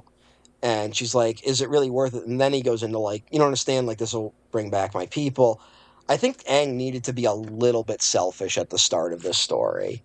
And I like it's not even like the that big of a sin of selfishness, right? He's talking about undoing a mass genocide. Like that's Yeah. something that we could totally understand, but there needs to be a part where Aang is like, even for the briefest moment, he's like, I'm going to risk my friends just a little bit. I don't think he's actually willing to ever sacrifice his friends, but in his mind, he's like, I'm willing to take more of a chance to do this thing. And instead, they go like, well, if the denied get there, then blah blah blah. And it's like, well, that's just making it more palatable for Aang's actions, right? Hmm. Um, so I don't know. There's some elements I just didn't care. Yeah, like I think I'm going in No. circles at this point. Um, No, I'll it's a just say shame. then as a final note on that Aang conflict, I love that, and I think he should have been a little bit more of a dick too, because we've seen him be like very frustrated, like when they get lost in Yeah, the desert, you muzzled Appa, yeah, he almost like kills those guys. Like yeah, he like even and like and I not pacifist Aang. yeah, if Like he has a moment where he's like he genuinely puts his friends in danger and like they almost can't get out of it, he should be like I'm sorry, like we can let Aang be like a dick for a little bit. It's mm, fine. He's a good boy. He makes mistakes. It's what makes him human. Yeah, more of that I think would have really solidified the conflict of the movie and would have made it hit harder when he like has to let go of the only other airbender he's ever gonna meet in his lifetime until his son. yeah, and it's just sad that like for me, like just as the movie as a whole, that this could like as a fan, this is getting to like fanboy level, but like that the idea that this could be like the last note these characters that I see of them, right? Like Hmm. that, like this is the note after like a perfect animated series, frankly that this is the no, and I was not expecting it to capture the magic of my childhood. That would be unfair to this thing. But like to see them get so close to something really good and with it, that was just it was disappointing. So like Yeah. that's ultimately what's really frustrating about it. And I do think part of it maybe is they're a little bit gun shy because of how elements of Korra were received, right? Like people are Hmm. still pissed at the idea that Aang was presented as not a great father, and he wasn't even a bad dad. He just like he had a favorite, right? Yeah. And it's like, yeah, like, and it makes sense that none of our characters will be perfect. Fucking Hmm. Toph's granddaughter was a fascist. Like it's like none of these none of these characters are perfect people. Well, But hold on. Her granddaughter wasn't a fascist, but her grandson became a fascist for a little oh bit. yes, I'm sorry. I always assume she's related. That would have been frankly, Well, I she think has that might like have even 30 been one of grandkids, which is hysterical. yeah. Well, yeah, it's funny that they were just going to get so many Beifongs running around just as a fucking top. So, Here's a uh, question for you before you, because I only have one more thing. Is this the rare TV to movie adaptation where they should have catered more to the fans? And I only mean not in terms of fan service, but mm, I mean in not worrying about getting people on board, because this is a very successful property on streaming for the last couple years alone. mm. Super popular. Fucking video edits on every social media platform in like the millions and millions of views. Not that we need to worry about that in terms of correlating to box office numbers, but people are aware of this franchise. Should they have just maybe told a story that didn't have to like catch other people up halfway through the movie still? Should they not have worried I about that? my take is they should have at least picked a lane. Like Hmm. I feel like we got both. We got a movie that is like both trying to get new people on board and also like being like repellent to new people, right? And they don't pick a lane. Frankly, I think you couldn't like I think the story again, this is why it's so frustrating with the story at the heart of this with Batista's character. He's a simple enough character that you could tell a story where like knowing the lore of Avatar would benefit it, but you don't need to know it to understand what's going on in the movie. I think you could have written it that way. Hmm. I don't think it would have been that difficult. I think the constant talking about what happened in the other series, what happened in the series, which like they talk about it repeatedly. We get so many moments of it. I think that is mistaken as getting more people on board, and I think that is actually the thing that makes it harder to grasp because you're just throwing way too much information at the audience. I actually wrote it down. I did a timing of it because I was curious. Because Last Airbender, the show, has like one of the best openings ever, right? Where Hmm. everything changed when the Fire Nation attacked. You know how long the opening of Avatar: The Last Airbender is? It's like less than 60 seconds, right? It's 40 seconds until she says, "But I believe that Aang could change the world." Wow. Like, that's how quick it is, which is the cutoff. The pilot version of it is slightly longer, right? The Hmm. pilot version is because she's explaining, like, it's got to explain more of the backstory of the world. And then it doesn't even have the Aang thing. So it's like her just being like, I believe the Avatar will return someday. Do you know how long that is? 80 seconds. Close. It's a minute and 15 seconds. Wow. Yeah. So now they Aang gives a whole speech that like a narration, and they do the shifting narration where I believe we get the individual characters narrating themselves for a brief second, which is a moment that totally undoes the introduction with the letters later, but whatever. And this Yeah. is a sequence that happens post the first action scene, by the way. So we get a big action scene, and then 8 minutes in, we get the introduction to what this is, right? Um, how long do you think that sequence is? 10 minutes. No, it's not 10 minutes. But like take a guess. Like take a guess how long the narration introduction part is. It comes 8 minutes into the movie, which is already too late to do it. All But right, I'm going to um, guess 90 seconds. you know what? No, but it's 2 minutes. It's 2 full minutes long of Aang talking, and then to top it off, we get 30 extra seconds of Katara dedicating the fucking Unity Memorial or whatever, which just serves as like additional information, right? So it's Hmm. about 2 minutes and 30 seconds of consecutive exposition. Um, Oof. yeah. Something went horribly wrong in the writing here. Uh, Okay, so the story by credit is, of course, Brian Konietzko and Michael Dante DiMartino, along with Tim Hedrick and Kenneth Lynn, whose work I'm not familiar with. But the screenplay credit is by Tim Hedrick and Mhm. Christopher Yost. Do you know who Yes, Christopher Yost is? writer of Thor: The Dark World. And Max Steel, Thor Ragnarok, Secret Headquarters, Tiger's Apprentice.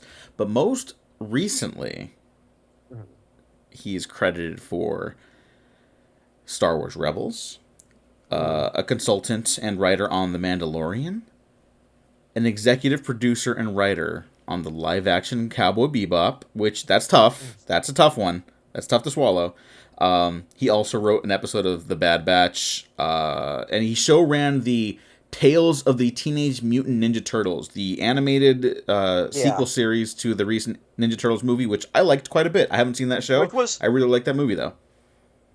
yeah, and also like that was well received, and it's already over. So Yeah, anyway, yeah. Another another Paramount Plus of 2 seasons, good, 13 episodes each. Bullshit. good game, Paramount. Um, And anyway, yeah, it's one of these things where look, he's written on a lot of great stuff. He's also like his executive credits are on The Mandalorian and Cowboy Bebop, the live action, which are not good. And I can draw a line from the problems of those shows to this movie, frankly, Mm-hmm. and frankly, a lot of his movie work as well. Um, I mean, Thor Ragnarok, I know people like that movie, but the biggest problem I have with that movie is it feels like two different stories shoved together that don't need to be shoved together, right?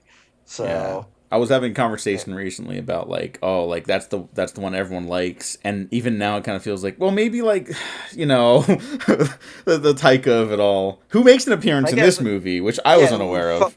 who phones in his fucking own like voice appearance in this? I mean, Yeah, at um, first I was like, it's why does this sound strange? And I was like, oh my god, how far he's fallen. yeah, it's one of these things where because I know there's been a lot of really weird discourse about the voice acting because like they're trying to be more diverse with the voice acting and stuff like that, and which I'm pro that. It's more just like get the right people to do it. And if you Mm-hmm. want to start with the base of let's try to get Asian voice actors first, I'm pro that as well. And I'm like, well, the one guy in here is not like, like Taika, he's indigenous to Australia, right? Like, is he am I incorrect about He's that in New about he's his New Zealand. He's a New New Zealander, Zealand? so Sorry. yeah, Okay. And like, it's one of these things where like, yeah, and he's probably the worst voice actor in the movie. So it has yeah. nothing to do with trying to get better Asian voice actors. Like, it's not that. It's just how they were used. I should say, Can Tim I? Tim Hedrick, real quick. One of the things he's been writing on, which again is maybe influential here, is one he did that Fast and Furious animated series I've never seen, um, Oh, which inexplicably has he wrote 52 episodes of that. It looks like, which is insane. I did not whoa. know. I did not know that that show lasted that long. Um, but it's got 6 seasons. What the fuck? Um, and Streaming is but fake. yeah, but he also did a lot of the Voltron TV show that we were talking about earlier. I Um, see. Okay. So so he he's clearly just like works well with these guys, at least yes, behind the scenes. And you know what? mm. That's cool. Whatever. It's fine. They needed someone who was a real screenwriter, not Christopher Youst, to actually like work this thing, who like understands the material, and then also maybe pushes back on what I'm assuming are some studio notes about making this more palatable to a general audience, which I think is some of the creative choices in this. Yeah, they Um, they should have brought on Stephen Knight. you know what? Fuck it. I'm not even like kind of like talking bullshit. Like he keeps getting swept up in these franchise things. Like he was writing a Star Wars, remember? Yeah, well, here's the thing. And then Stephen now Knight he's makes doing more Bond. sense. He makes more sense for like an older franchise. I do think you maybe need someone a little bit younger for this one, if I'm being honest. Like, No. I think you need someone who is going to understand why Avatar: Last Bender was a successful animated show. You know what I'm saying? Like, does that make sense? Yeah. Um, what I'm saying is we should be Yeah, it hired does. to It write does. the next movie. I'm pitching us as the writers. Hey, I. You know what? After I called half the people on this who worked on this stupid because I didn't like their work. I didn't say that. I love Lauren Okay, Montgomery's work. yeah, then It's then not a hire lie. Diego, and then me working under a pseudonym. So um, Yeah. A last note on the story. Maybe we can start winding down a little bit. The show and Legend of Korra were so good at, even though like playing to younger audiences, like they put the characters in situations that push them and challenge them, not just for their individual episodes, but for the growth of them over the entire series. Like with the Last Airbender, it's a little easier because they have like a finite endpoint. Every book is like, book one is the beginning, book two is the middle, book three is the end. Right? Very Yeah. clear, definitive act structure stuff. Even Legend of Korra, which is less well structured, I think is kind of the big discussion. Wonderful, challenging stuff. Korra's put through the ringer constantly, and she always comes out the other side like a more fascinating, introspective character. Um, and this movie just didn't really have that for anyone except for Aang, frankly. Yeah. And I do really like his material in the movie. And I do think there's a bit of a step away, like they have it with Aang, but it does lose a little bit of the introspection that I think the series is famous for, right? Mm-hmm. Like, and again, it's targeted to children. That's so they find like it should be a children's level version of introspection, because then kids can marry it into, because kids aren't going to be fighting the Fire Nation, but they can marry their ideas to like conflicted feelings they're having about their father, or their place in the world, or growing up, or the role they're expected in society. And Avatar doesn't. The smart thing Last Airbender does is it doesn't provide tons of easy answers to those things, but encourages the children watching to be introspective about those questions. And again, yes, Yeah. Aang kind of is the only one that gets it here, and it's still much more of a physical arc for him. Um, Yeah. I should say though, I want to talk about the animation real quick, which I think we both Okay. liked. We have to Um, circle back to Aang really quickly because I just need to vent uh, about this before you talk about the okay, no, animation. no, no, go for the vents. Go for the Okay. vents. So when people are like Aang doesn't kill because it's wrong, that's true. He also doesn't kill because he's the last of his culture and because they're pacifists and because if he betrays that culture, he himself feels like he can't carry on that tradition. Who is he to maintain that mantle? It's very clear in the show, people. I don't know why everyone's like he should just kill the Fire Lord. We're still having these discussions about these superhero adjacent morality tales where they're like, Yeah. "Oh, the easier answer is just to kill." It is very specific to Aang as a character Well, why he doesn't kill. I also want to say, look, fuck the character justification. It's thematically appropriate for that series. It's a series about 100 years war, right? To Mm, just end it story wise, like again, this is like if we're talking real world politics, obviously this is all naive and whatever, fucking whatever. But like to end the 100 years war with him just killing a guy is just continuing a cycle of bloodshed, right? yeah, Uncle Like it, Iroh says this in like the third to last episode of the show. yeah. Like, It's the whole series is about trying to break the cycle of war, right? And it's an explicitly anti-war series. It is bigger than just killing is wrong. Like even that, I think it's simplistic in both ways. I think it's simplistic to just be like, don't kill the Fire Lord because it's bad to kill, and then kill the Fire Lord because he's a bad guy. Like to just even walk away with those takes is just overly simplifying what that show's going for, a show meant for children. So it's trying, it really is, it's subversive in the way genre media and media targeted at young adult children can be when done correctly, because not enough eyes are paying attention to it, which is to literally come in and just be like, no, war is objectively bad. There's no good side to it. All of our episodes are going to be about that. All of our episodes are going to be about the poison that war does to everyone around them, including the people perpetrating the war. Once we get to the Fire Nation, we're going to do tons of arcs about like the war isn't just damaging the world outside of the Fire Nation, it's damaging the Fire Nation itself. It's war. What is it good for? Absolutely nothing. Like, and like that is something that you cannot get away with in a lot of mainstream media because of, frankly, the United States. Like we just are not a culture equipped to deal with that. Like we still like the idea of a good war, you know? And um it's interesting that an entire generation was during the Iraq War was raised on a show that was like there is no good war. Like it doesn't matter who did what. War isn't good. And that's very powerful. And to boil it down to a simplistic morality choice of kill good, kill bad. Like it's oversimplifying something that is meant to be taken on a simplistic thematic level. So, yeah, that drives me up the wall. Yeah, I'm just glad we brought that up because yeah, it's been bugging me a lot lately. Mm. I mean, literally, Maybe like it's the the whole state of the ending of world. that. I don't know. Yeah, the ending of it is literally like, I took your power away, United States. I mean, Fire Lord. Like, that's what it is. It's like, you shouldn't be dominating the world. That's the problem we did here, right? Hmm. And so, No, but it's okay. The Fire Lord started painting portraits of Water Tribe members. That makes that it would be okay. hysterical if we just get like a half second of him in a cell just doing paintings. Like, what's the Onion headline where it's like, George W. Bush paints picture of dog, dead Iraqi child that follows him around everywhere. Like,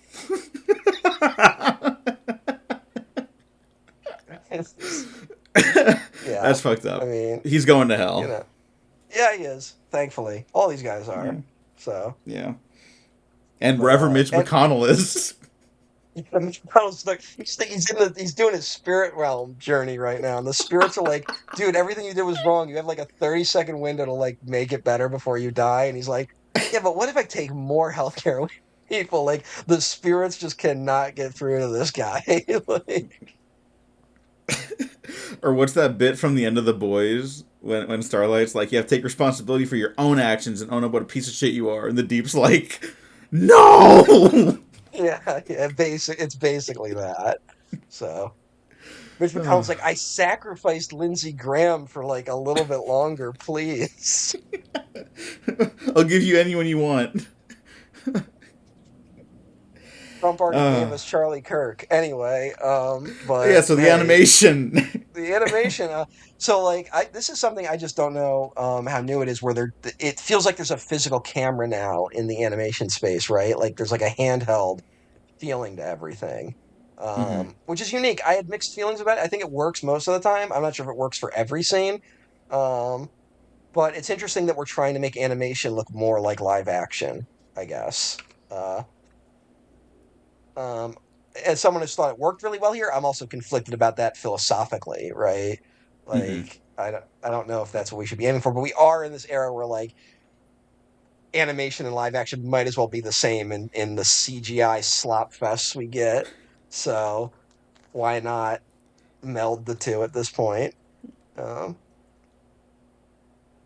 That's funny that you mentioned that. So there's that scene where Taga's like talking to everyone, and Aang is like, oh, like Aang's gonna go find the staff or whatever, and it's shot or shot. It's animated yeah, like you're talking about with modern camera techniques and movement and stuff like that.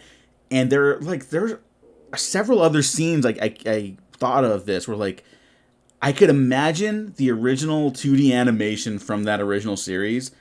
That conflict would have played out like in a wide, and then like the close-ups, right? Like a wide of yeah. like the landscapes and like the silhouettes of the characters, because that's how you save money in animation. Even though it looks like great with like the landscape and environment stuff, you're saving time and money with minimal character work, like physical character work. Mhm. But here it's like, now we got like movie money now, so let's just fucking go nuts.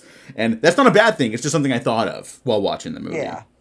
Yeah, like they did the like water getting on the lens shit a lot. It was interesting. There were, I don't know, like I'm conflicted about it, but like yeah, this considering it was like trying to be like a big theatrical moment, I get what they're going for. Yeah, like I think I'm actually really happy with how much I ended up liking the animation or loving the animation is like the yeah, reason to watch this on the largest television screen possible since you're not going to watch it in a theater at this point. I may have to call in a favor for certain theater friends where I'll be like, hey, I need a favor. You want to throw this up? I know legally you can't, but I won't tell anybody. hey, you never know. I mean, I know you Yeah. can rent screens if you want, but I guess a movie that has to be more wide release for that. Yeah, it's like So specific ones you can get. yeah, But I'm sure there's workarounds. yeah, you'll figure something out. Yeah. Anyway, what was I gonna say? I like the voice cast for the most part. Like there's a couple like clangers. I think the problem I've had with some of the voice acting comes more down to the direction and the dialogue that's actually written. I'm not familiar with Eric Nam, who's like a K-pop guy who voiced Aang. I think he did a pretty good job. I think, but again, I think there were some issues in the writing, if that makes sense. Hmm. Like some of the dialogue just like had a weird rhythm to it. I do think Steven Yeun like delivers a Zuko, which is great to hear. I You really can did actually too.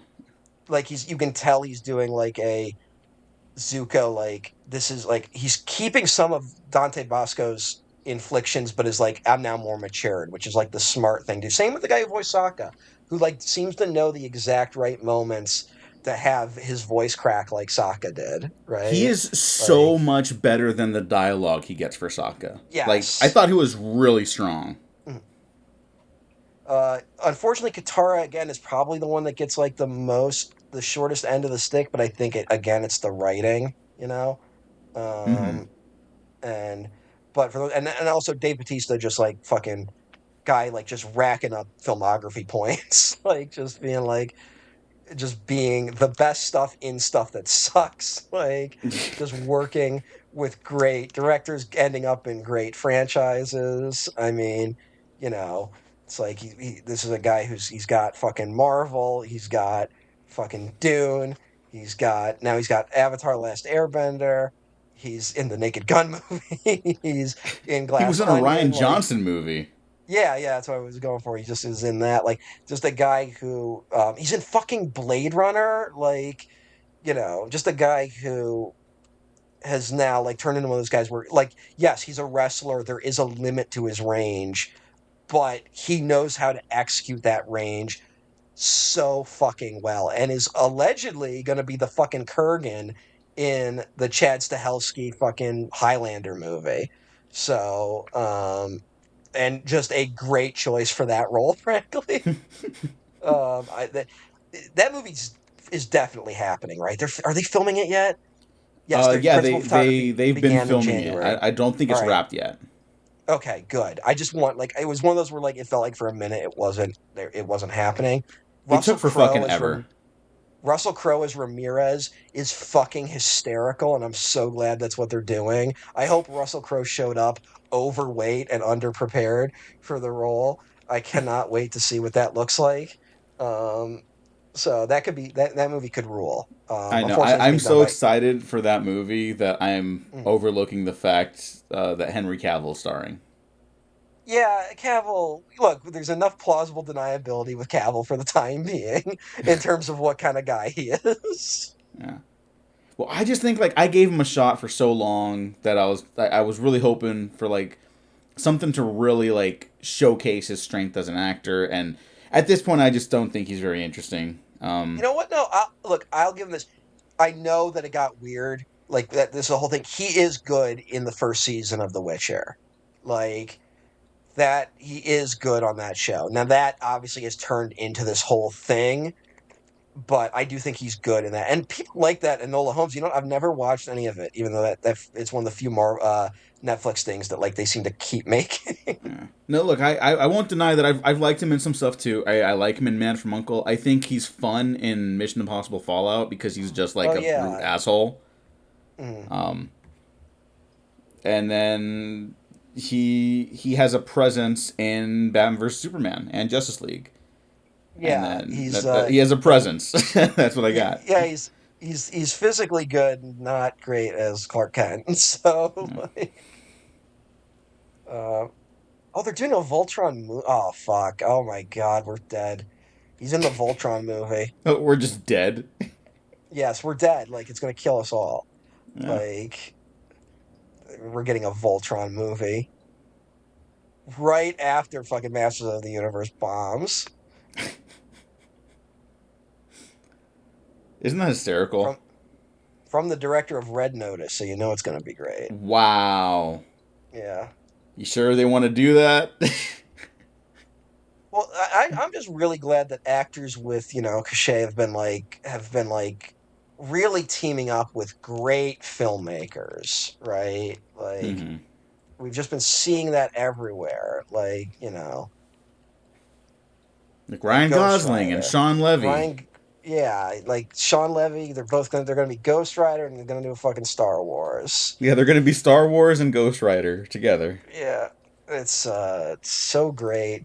Everything's so good. I did not realize when the Ghost Rider thing was announced that basically what's his name, whose name you just said and I've already forgotten. Um, Kevin Feige. fucking no, the actor Ryan Gosling. Ryan Gosling hasn't done a good movie in like 10 years. The highlight is Barbie, and like Can he's I? great in that, I obviously, was but in the like room at Hall H for that announcement, and I just need to say the vibe when Gosling was announced as Ghost Rider, classic Hall H, electric through the roof type shit, right? Like yeah, indiscernible screaming. And then when they're like, "There's only one man for the job," director of Star Wars Starfighter, which I've heard is awesome, Sean Levy. It was, it's Hall H, so there's cheers regardless, but it was like the stock sound of cheers and well, not no, we love Ryan Hollywood has Gosling cheers. Hollywood has made this massive miscalculation that anyone knows who the fuck Sean Levy is. Yep. So who said they heard Starfighter was good? Well, Kevin Feige has allegedly seen a cut of it and he really liked it, but I think he No has to say offense, I that. like Kevin Feige's fine, like as a person, like he seems like a genuinely okay guy. I think we've proven he doesn't have taste. Yeah. So, Yeah, I mean that's the thing like, I clocked while like watching him because I haven't listened to him talk in years, right? Because we're over the MCU thing. Man can work a room. He seems like a really chill guy. No one's ever said a bad story about him. Everyone's like he's one of the nicest guys in Hollywood. That's great. That's yeah, genuinely great. Um, Look, dude, it's like mostly misses at this point. It happens. yeah. And there's just no fucking chance that movie's good. There is a zero chance Star Wars Starfighter is a good movie. Yeah, So, but that's anyway, okay. Sean Levy has an unrealized projects Wikipedia page. Someone go delete that. Go delete that right now. Whoever has the power at Wikipedia, delete that page. He is not someone we need to know what projects that he didn't get made. All right, so we have anything else on Avatar Aang, The Last It's Airbender? quite possibly one of the least talented people in Hollywood currently.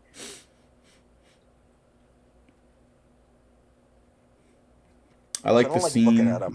where they all become like weird older younger versions of themselves and then Momo just becomes like a head with a tail.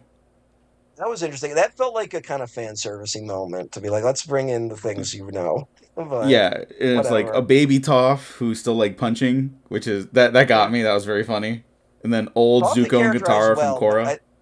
I think Toph does have a problem. They just don't know what to do with Toph now. Like Toph, even in that third season of Avatar, they kind of didn't have a ton to do with her. So Yeah, like I remember like rewatching it thinking like, man, I wish she had like a trip with Zuko and now I'm like, what'd you do with her and Zuko? Like what does that episode look like?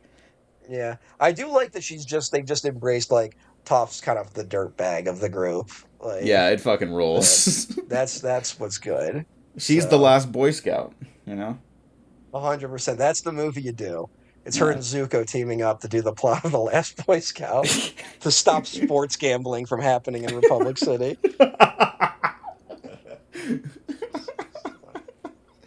All right. Now I'm going to talk about stuff that made me uncomfortable. Okay. Is it the Chat GPT So thing? we'll get to that one. Okay. Um, but for starters, a big element of this movie and subsequent Avatar media has been the whole Republic City thing, right? Yes. Republic City, it's more of a thematic element of Korra, of just like this is a city that represents the future, and also a like flattening of culture. It's a lot of interesting ideas. It's a thematic device. It works really well in Legend of Korra. But there's also been a lot of subsequent media that explains more about Republic City and how it was founded. Do you know how Republic City was essentially founded? It was like a Fire Nation colony, right? Yes, so here's what happened. I'm going to give a very broad strokes version of it. Um, so I'm going to have to use some language here that's going to be interesting. In the comics, this is a big element of like the early comics. Um, Post the war, the Fire Nation has to start giving up all of the illegally occupied territories that they were establishing themselves in. Um, some of them were fairly recent, but others have been going for generations now.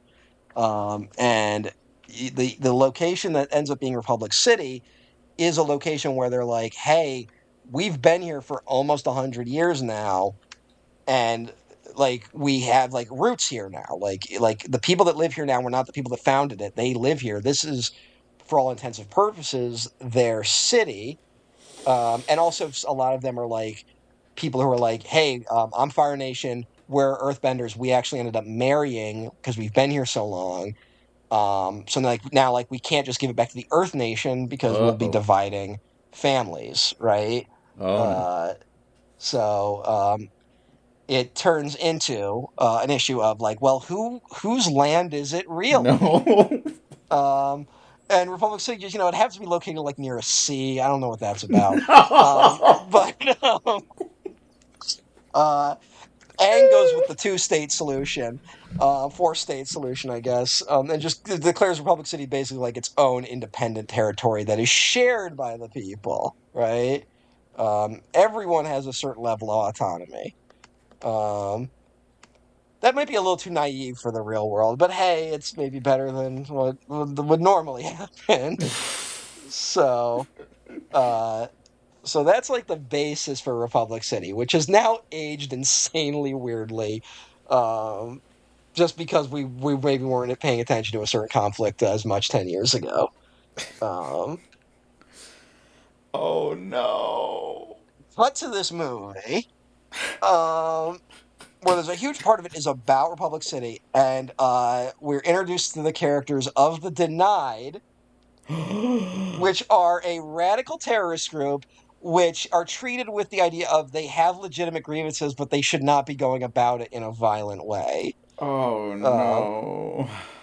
and a huge chunk of the third act is Aang being like, "Look, we can't undo the past.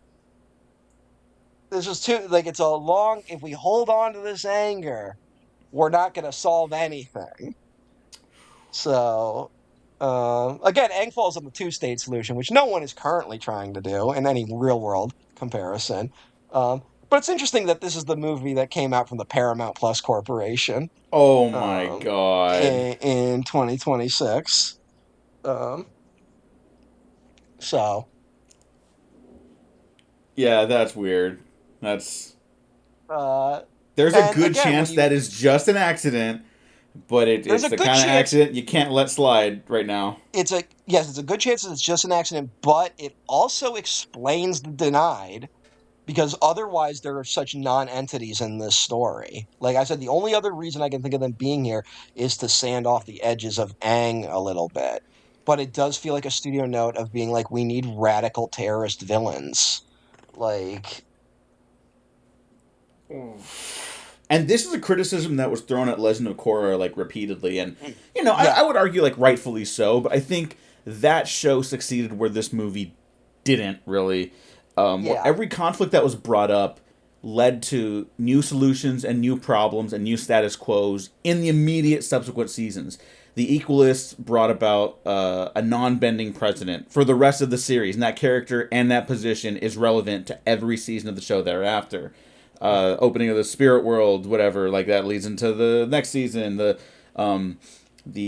The Red Lotus want to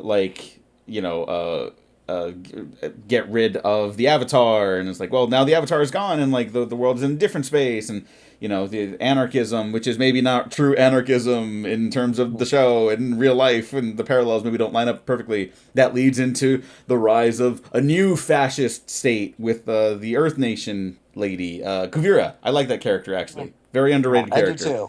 Um, I like Korra is interesting because again, like we are saying, yes, like I think it's a little too like I don't think it had enough room to explore all its ideas, and I think too often it does sort of fall back on like a very like Marvel comics in the '60s, being like, can't we all just get along? That yes, resistance makes sense, but sometimes people go a little too far resisting. I think that does crop up in Korra, but I also think Korra balances that out by being like, look, change is messy. Like this is what's going to happen. We shouldn't be sitting here trying to like punish people for the responses to whatever, right? mhm. Like that it's like equalist movement is going to pop up. That's bad. We shouldn't support something like this, but this is indicative of change, and a sort of resistance movement like that is going to be part of change. It's not comfortable, but we have to come to terms with that lack of comfort if we're going to improve as a society. And that's why like Kuvira is so interesting, because her whole arc in that final season is trying to be like, I want all the uncomfortable stuff to go away, right? Hmm. Like that's her entire thing.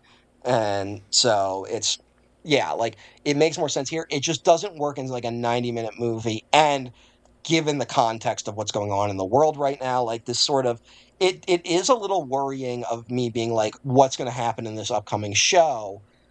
Because again, like it's, I don't need it to be like, I'm not coming here being like fucking, I don't need the next Avatar to be like from the fucking from the river to the sea. Like I don't need that in it. I don't need that from a Superman movie either.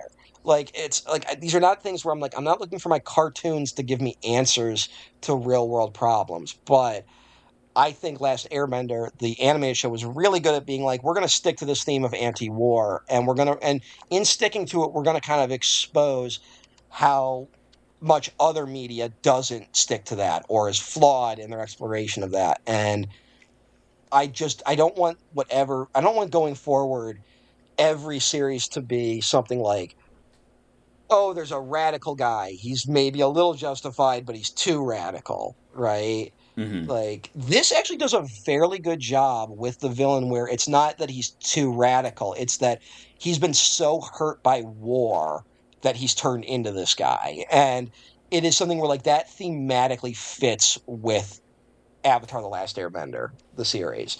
It fits in a way that the Deny just don't. And again, it raises a lot of questions about why are they even here, and why is the climax them destroying Republic City? Like that's all. That was Hmm. something that really rubbed me the wrong way. Um, and could be entirely unintentional, but like it does have me like being like, everyone's on a little bit of thin ice for how we're going to handle this franchise going forward. And I worry that if they continue doing this like model of like the radical villain, that it's gonna just it's not just gonna be bad, but it'll like dilute the stuff I like about Legend of Korra, right? Um, so I don't know. I'm curious to see what happens. I'm a little disappointed in how this one turned out. And there could be a third villain in all of this that we've kind of been hinting at this whole time. Oh, are you talking about AI? Yeah, Okay. Well, because I one of my mean, takes so do I you was want to kind tell of this? gearing up Do for you want while to give this watching the information, or should movie. I? Yeah, I'll do it, but I'll just say like when I was watching the movie, one of my takes was gonna be like, oh, like the staff is gonna be like the easy answer, like this is what their version of AI could provide. Like, look, it'll solve all your Yeah. problems, but like not really, because it's just like taking from culture and people for individual benefits. And that's like not the case, but like there's a take in there if you want to read into that maybe more. Maybe someone has a stronger version of that take. I wouldn't like reject it. Mm. So at San Diego Comic Con, there was a couple Avatar: The Last Airbender panels. One presented the movie in Hall H, which I did not wait in line for. I was working and then tired and then did not want to go back in line because I don't. Fan. That's a lot. Fake Yeah, fan. fake fan. I know. I know. And I also had a ticket for the IGN party, and I always like saying hi to a buddy at there. But anyways, at one of the Avatar panels, an image came across that was showcasing some character designs and the text of like describing what went onto the screen. It was I'm a little unclear of whether or not it was It was promoting the specifically in animated the book. context. It was specifically in the context of like what they're doing going forward, and attempts to make the Avatar franchise more culturally sensitive going forward. And like we've talked about this, that both Avatar and Legend of Korra are kind of products of their time, of just like there's a bit of an Orientalism element of those stories, right? Yeah, Like yeah, it's undeniable. it's undeniable. It is one of those things where you go like, it's if I'm like, look, if you can't solve that, just don't stop making it. Like that's a good enough reason to just not make these anymore. Like Hmm. I'm fine with it just being like a product of its time. And there's been a lot of controversies about these attempts to modernize, and people have not been receiving them well, especially with how the information has been dealt out, which is what you're getting to. Um, Yeah, and so in one of the images, let me actually just pull this up so I get this just right. This is from yeah. comicsbeat.com. They were updating it throughout the weekend as more information came out about this. From comicsbeat.com, during the section of the panel about Taga, Dave Bautista's character, Avatar Aang's main antagonist, a slide showing the research and design process for his face shape and hairstyle featured text in the upper right corner that read, in part, quote, also according to ChatGPT. In general, it is not common for Southeast Asian cultures to emphasize or traditionally have a strong association with beards, end quote. And people were like, what the fuck is that? What the fuck happened here? And so there's been a lot of discussions about like, what did you guys do ChatGPT for this? Did you guys use AI for this? What the fuck? Um, uh, uh, Someone was asking like the visual development artist Kat Sai, who worked in the film, to ask about the extent of AI use in the art and design process. Writing, it seems the Avatar team listed ChatGPT at the recent Comic-Con panel as a creative source, and now there's a lot of confusion. Sai responded, quote, absolutely no AI whatsoever in the art design process, end quote. When another fan asked for context around the slide, Sai wrote, quote, I have no clue why it was on that slide or who put it there, and every member of the crew I worked with is 100% against AI. Every aspect of the animation is handcrafted by real artists, and I hope that people don't use this slide as a reason to detract from how much love and labor went into the film. End quote. So it seems like no one used ChatGPT, but I believe it, that when it comes to the animation. yes, for the animation. Hmm. Um, on Monday, July 27th, this is a recent update. Flying Bark Okay. CEO Barbara Stevens sent the following statement to the Beat, that's the comics beat that I'm reading from, via email. Quote, the precision of artistry and animation in every frame of Avatar Aang The Last Airbender should be celebrated. It is the result of incredible collaboration process across every department and discipline, culminating in a breathtaking masterpiece led by an exceptional creative leadership team. The entire crew from each studio worked incredibly hard, imagining a cinematic adaptation worthy of both fans and newcomers. Flying Bark practices a traditionally influenced hand-drawn animation style, relying on industry software including Harmony, Maya, Houdini, and Nuke. Our talented artists produced everything for Aang in the studio using traditional methods. The best way to show appreciation for this highly artistic, human-crafted work is to enjoy the film on Paramount Plus, ideally on repeat. End quote. And then Yeah, this they a is hundred. this. I've never been more sure than ever they used ChatGPT when they wrote this thing. That's one of the most calculated statements I've ever heard. Yeah, Like that that. that That is that a was not pleasant to read. they. I'm not casting stones. I'm just saying that was not Mhm. pleasant to read. And look. I'm just people need to fucking start taking note in the industry that your entire credibility is on the line. Even if you literally just use ChatGPT to do research, which you shouldn't even have done in the first place, by the way.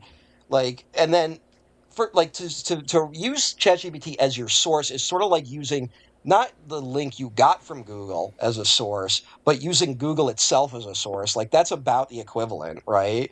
And then it's Mm-hmm. even more embarrassing that it somehow made it into a slide about cultural sensitivity.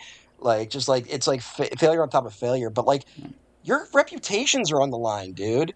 Like, Yeah.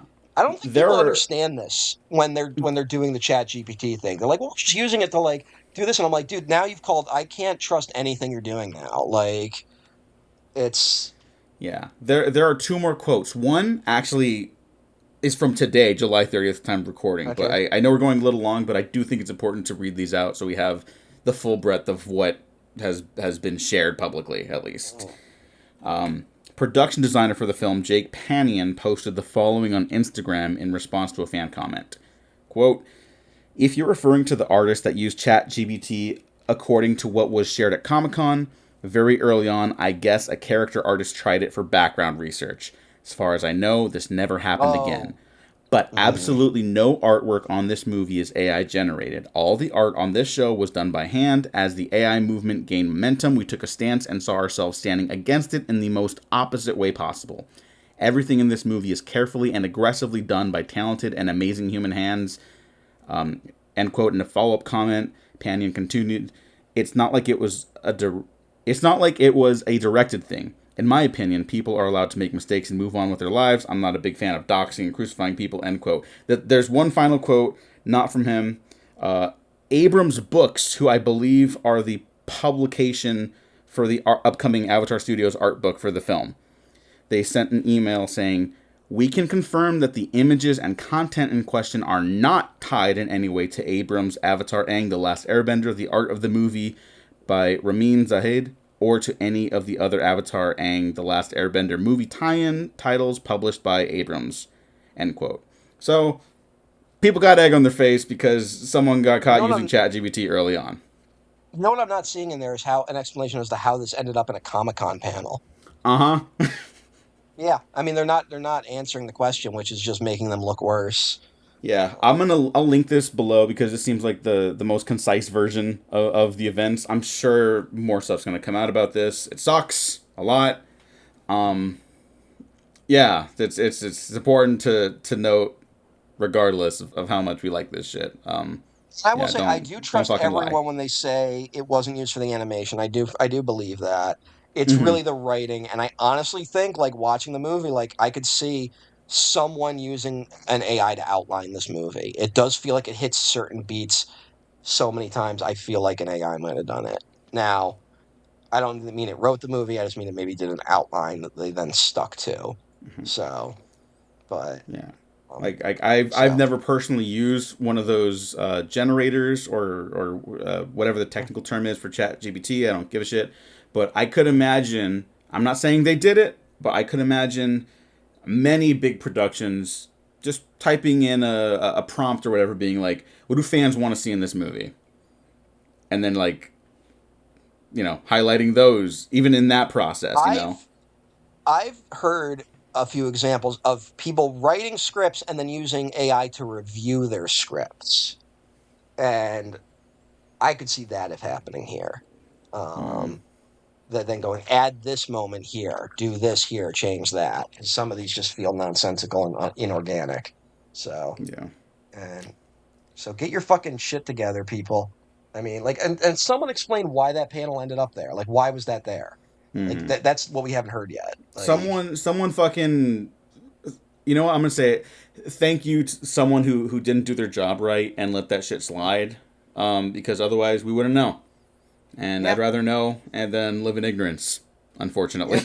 Even for something I love like Avatar, like I just Yeah. I need it. It's more important to just know what really happened. So Yeah. anyway, sorry to end on a sour note, but Well, maybe this will be a sour note too, but really quick, we can wrap up in like 2 minutes from this. I asked if we had any theories or suggestions for what might happen in Avatar: Seven Havens, the upcoming post-apocalyptic Avatar series with twin characters. One is an Avatar, one is an Earthbender. I assumed they would have been powerless. The one would have been the Avatar, and the other one would have been a non-bender. But maybe they want to give them like a little more physicality. yeah.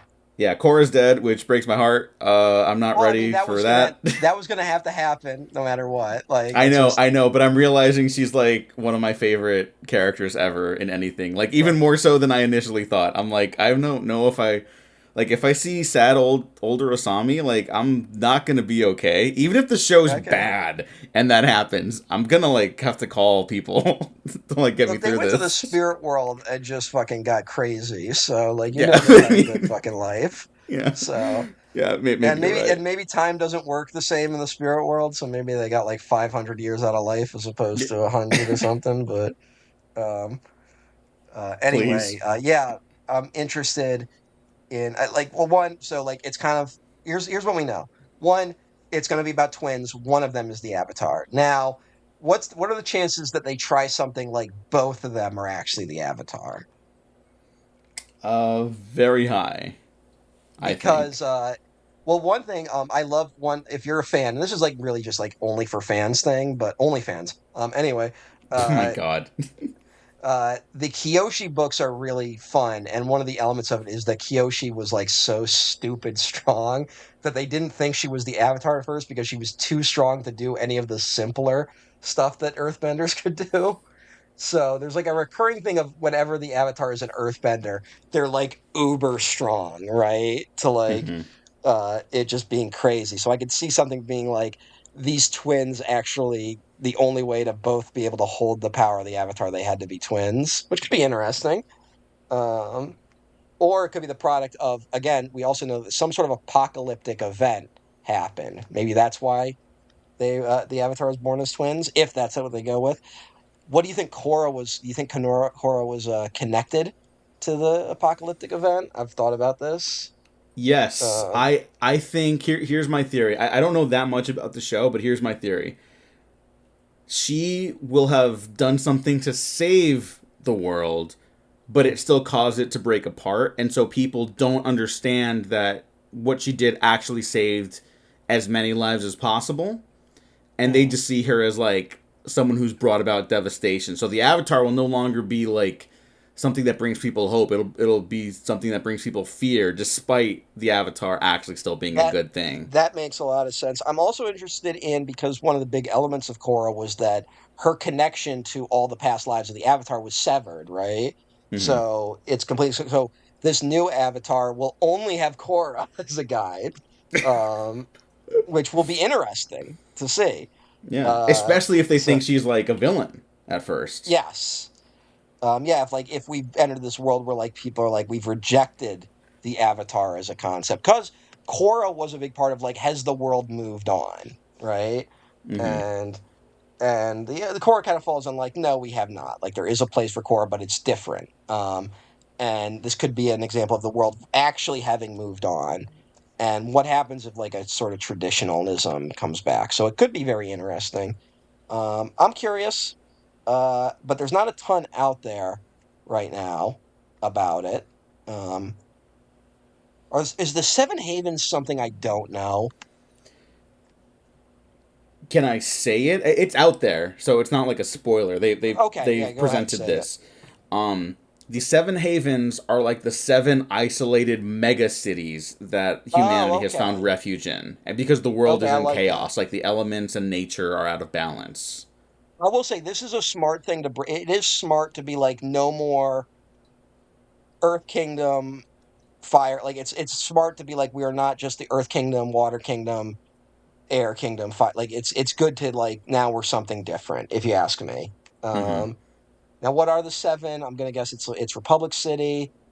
Um, the Metal Benders will probably get their own place, if you ask me. Um, do you think Bossing Stay will still be around? I know the walls came down, but do you think they'll like that city was so Yeah, fucking I big? think it'll be the main. Let's see, there was four main hubs for the nations, right? Hmm. So along with Republic City and the Metal City, that's six, and then a seventh one wherever.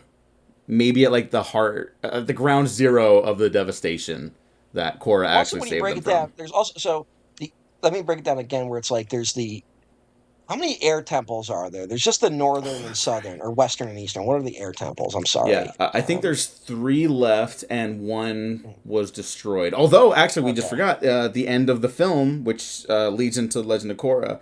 Aang and Katara actually established the new Air Temple on Air Temple Oh, Island in Republic oh City. yes. So So technically, yeah. there's So still four.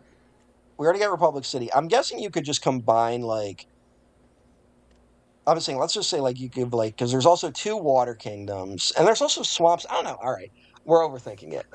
But could be interesting. I'm assuming we're gonna get like at least four that are just explicitly about those elements, right? Hmm. And and then we're gonna get one that is Republic City. So everything else will probably be in response or relation to that. I do like that that will shake things up, hopefully, and get us further away from the just the like kind of locked in structure, which is a lot of what Korra struggled with as a character, but as a show. Um, I do feel like we are gonna get a like, what are you telling me? Nothing that Aang and Korra did matters. I feel like that's gonna be the discourse we get when this show premieres, no matter what the circumstances are for this disaster. Yeah, well, Korra had that Um, problem, even though it wasn't yeah, really a problem if you had like mm, an ounce of media literacy and could engage yeah, with it's text never a properly. problem if you know how to watch a movie. Yeah, But, anyway, yeah, yeah. I'm interested. Like again, like right now, it's like Paramount's on thin ice, Avatar Studios on thin ice because of the fucking AI thing. I don't know if I'm gonna watch it like immediately. Hmm. Like I'm assuming we'll have to watch it for this show, so like we'll probably end up doing something related to it.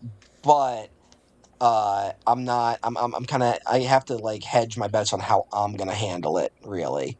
Yeah, Um. we'll play it by ear with the release because that 26 episodes all at once sounds a little nuts. I don't put it past them to just drop it all at once like that because we've seen that play out with this exact series before. That bullshit. But I just don't know. Let's say hypothetically it gets a weekly episode release, which Paramount Plus has done for shows before, apparently. Yeah. Which I don't have Paramount Plus. I bought this movie for the record on iTunes. There you Maybe a go. mistake, but I don't know. So let's say it does like a 13-week run. Why don't we try to cover it at the end of a 13-week run? Sure. Yeah, Like I said, we'll we'll have to wait figure and it out. see. Like we'll be Yeah, waiting and seeing what happens. yeah. Unless we find out they're like, actually, we designed the animation exclusively with AI this time. Then it's Mm. like we're good. We will not be talking We about that. designed it all with AI in a production studio out of Tel Aviv. Oh But no, no. anyway, yeah. I mean, yeah. We'll wait and see, and maybe who knows? A lot's going on in the world right now. Who knows what Paramount will even look like 6 months from now? I So, know, I know. Um, I mean, look. Here's the truth. Yes, the Ellison family's rich. Yes, they're making deals with like the fucking Saudis. No one has the amount of money they're trying to buy Warner Brothers for. yeah. Yeah, that's why they have to keep going to government officials and foreign governments and other companies Yeah, for buy-ins for this shit. yeah, and it's and, and Uh, and they're working with famously very cooperative people. Anyway, Maybe they need to find their own inner balance of their throw Ellison checkbooks. off a roof. No, no, no. Aang wouldn't want that. I didn't say kill him, just said throw Okay. him off a roof. Korra Aang threw a might lot of though. people off roofs on the He show. did. Well, The Korra Korra threw like off threw a more. So guard like through a wall and killed him, yeah. and he was just a I know. guard. I was doing the whole like no, no, no. Aang doesn't kill people because of this, and I'm like, yeah, Korra's my favorite though. Well, I mean, like that's why like I love Kyoshi too, where Kyoshi just fucking murks motherfuckers. Like she just doesn't give a shit. I always think about that bit in the original finale where like he's going to the avatars for like guidance, and he's like, I knew I shouldn't have gone to Kyoshi. Yeah, it's the funniest of like everyone else gives like a really measured response. Like Kyoshi's like, "What's the big fucking deal? Just kill the guy." Yeah. That's one of the best. Oh So man. I mean, Kyoshi confessed in her own trial. Yeah. He's like, yeah, I killed him. Killed him, yeah. What's the big deal? He was a conqueror. He shouldn't conquer people. Yeah, man. What a great Like, obviously, you series. got. Yeah, I know it's the best. Everyone should watch. Seriously, watch Last Airbender. If you haven't watched the animated show yet, I swear to God, it's good. Like you do It, not. you, It is not one where you needed to be there for it. It still holds up. yeah, and you know what? Fuck it. If you haven't seen them in a while, or you haven't given Korra a fair shot, I was telling Matt, like, I've come across a lot of people on my feeds, like, reacting to Korra for the first time, and almost unanimously the response is like, I I didn't know the show was like good. I thought people said it was bad. Or like there's this one guy who kept coming across my feed. I never followed him because I don't need to follow reactors. They just keep popping up my fucking feeds. I'm doing something wrong. But he was like, yeah, Korazai, she's like a little messy, but whatever. And then like later I saw like an end of season 3 one where like, Korra ends in like the lowest place possible. And he was like, nah, she didn't deserve that. She didn't deserve that. Like It's really she funny. saved the Air Nation, and I was like, Yeah. if you just watch the fucking show, you get the character. It's not that That's hard, that's guys. one of the funnier things about this weird landscape we live in is that reactors are almost better than some people who are critics in the video sphere because reactors actually because of their profession have to engage with the material they're watching. They Yeah. cannot phone it in. Like because that's the whole product they're selling is their reaction. So when you approach a lot of media that way, you end up absorbing it a lot better, right? Yeah. Like it I don't know. It's yeah. Actually, Um the one I did subscribe to one person. Her name is Cam Silas. She made her way through the last Airbender.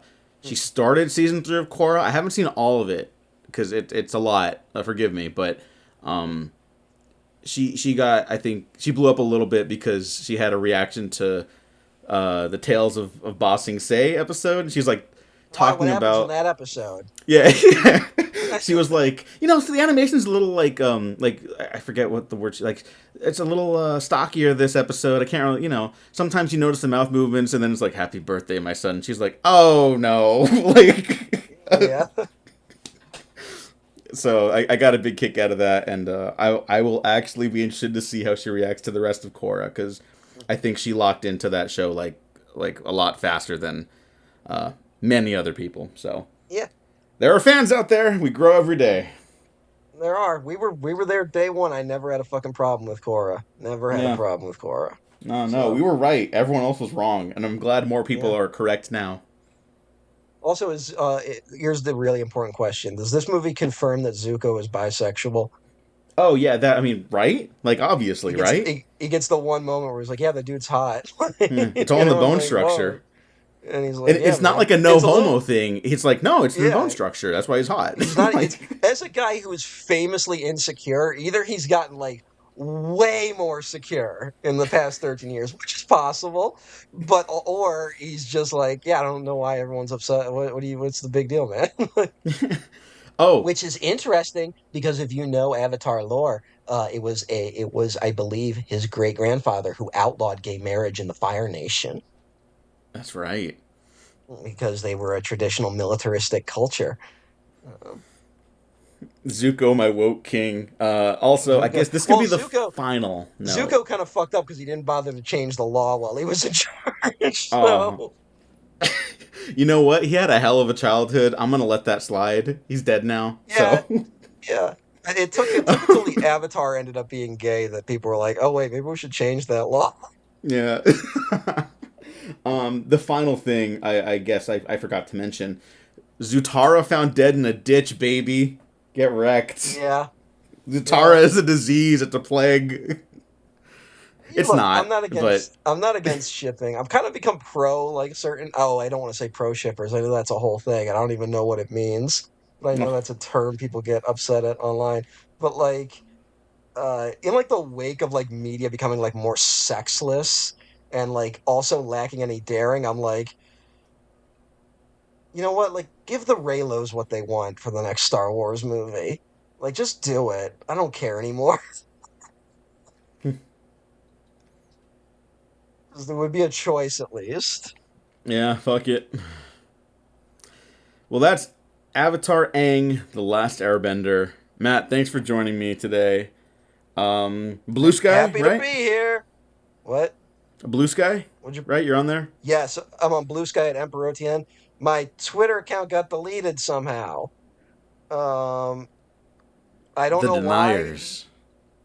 Yes, I was denied access to the fucking fascist parade online. Everyone get off Twitter anyway. What are you still doing there?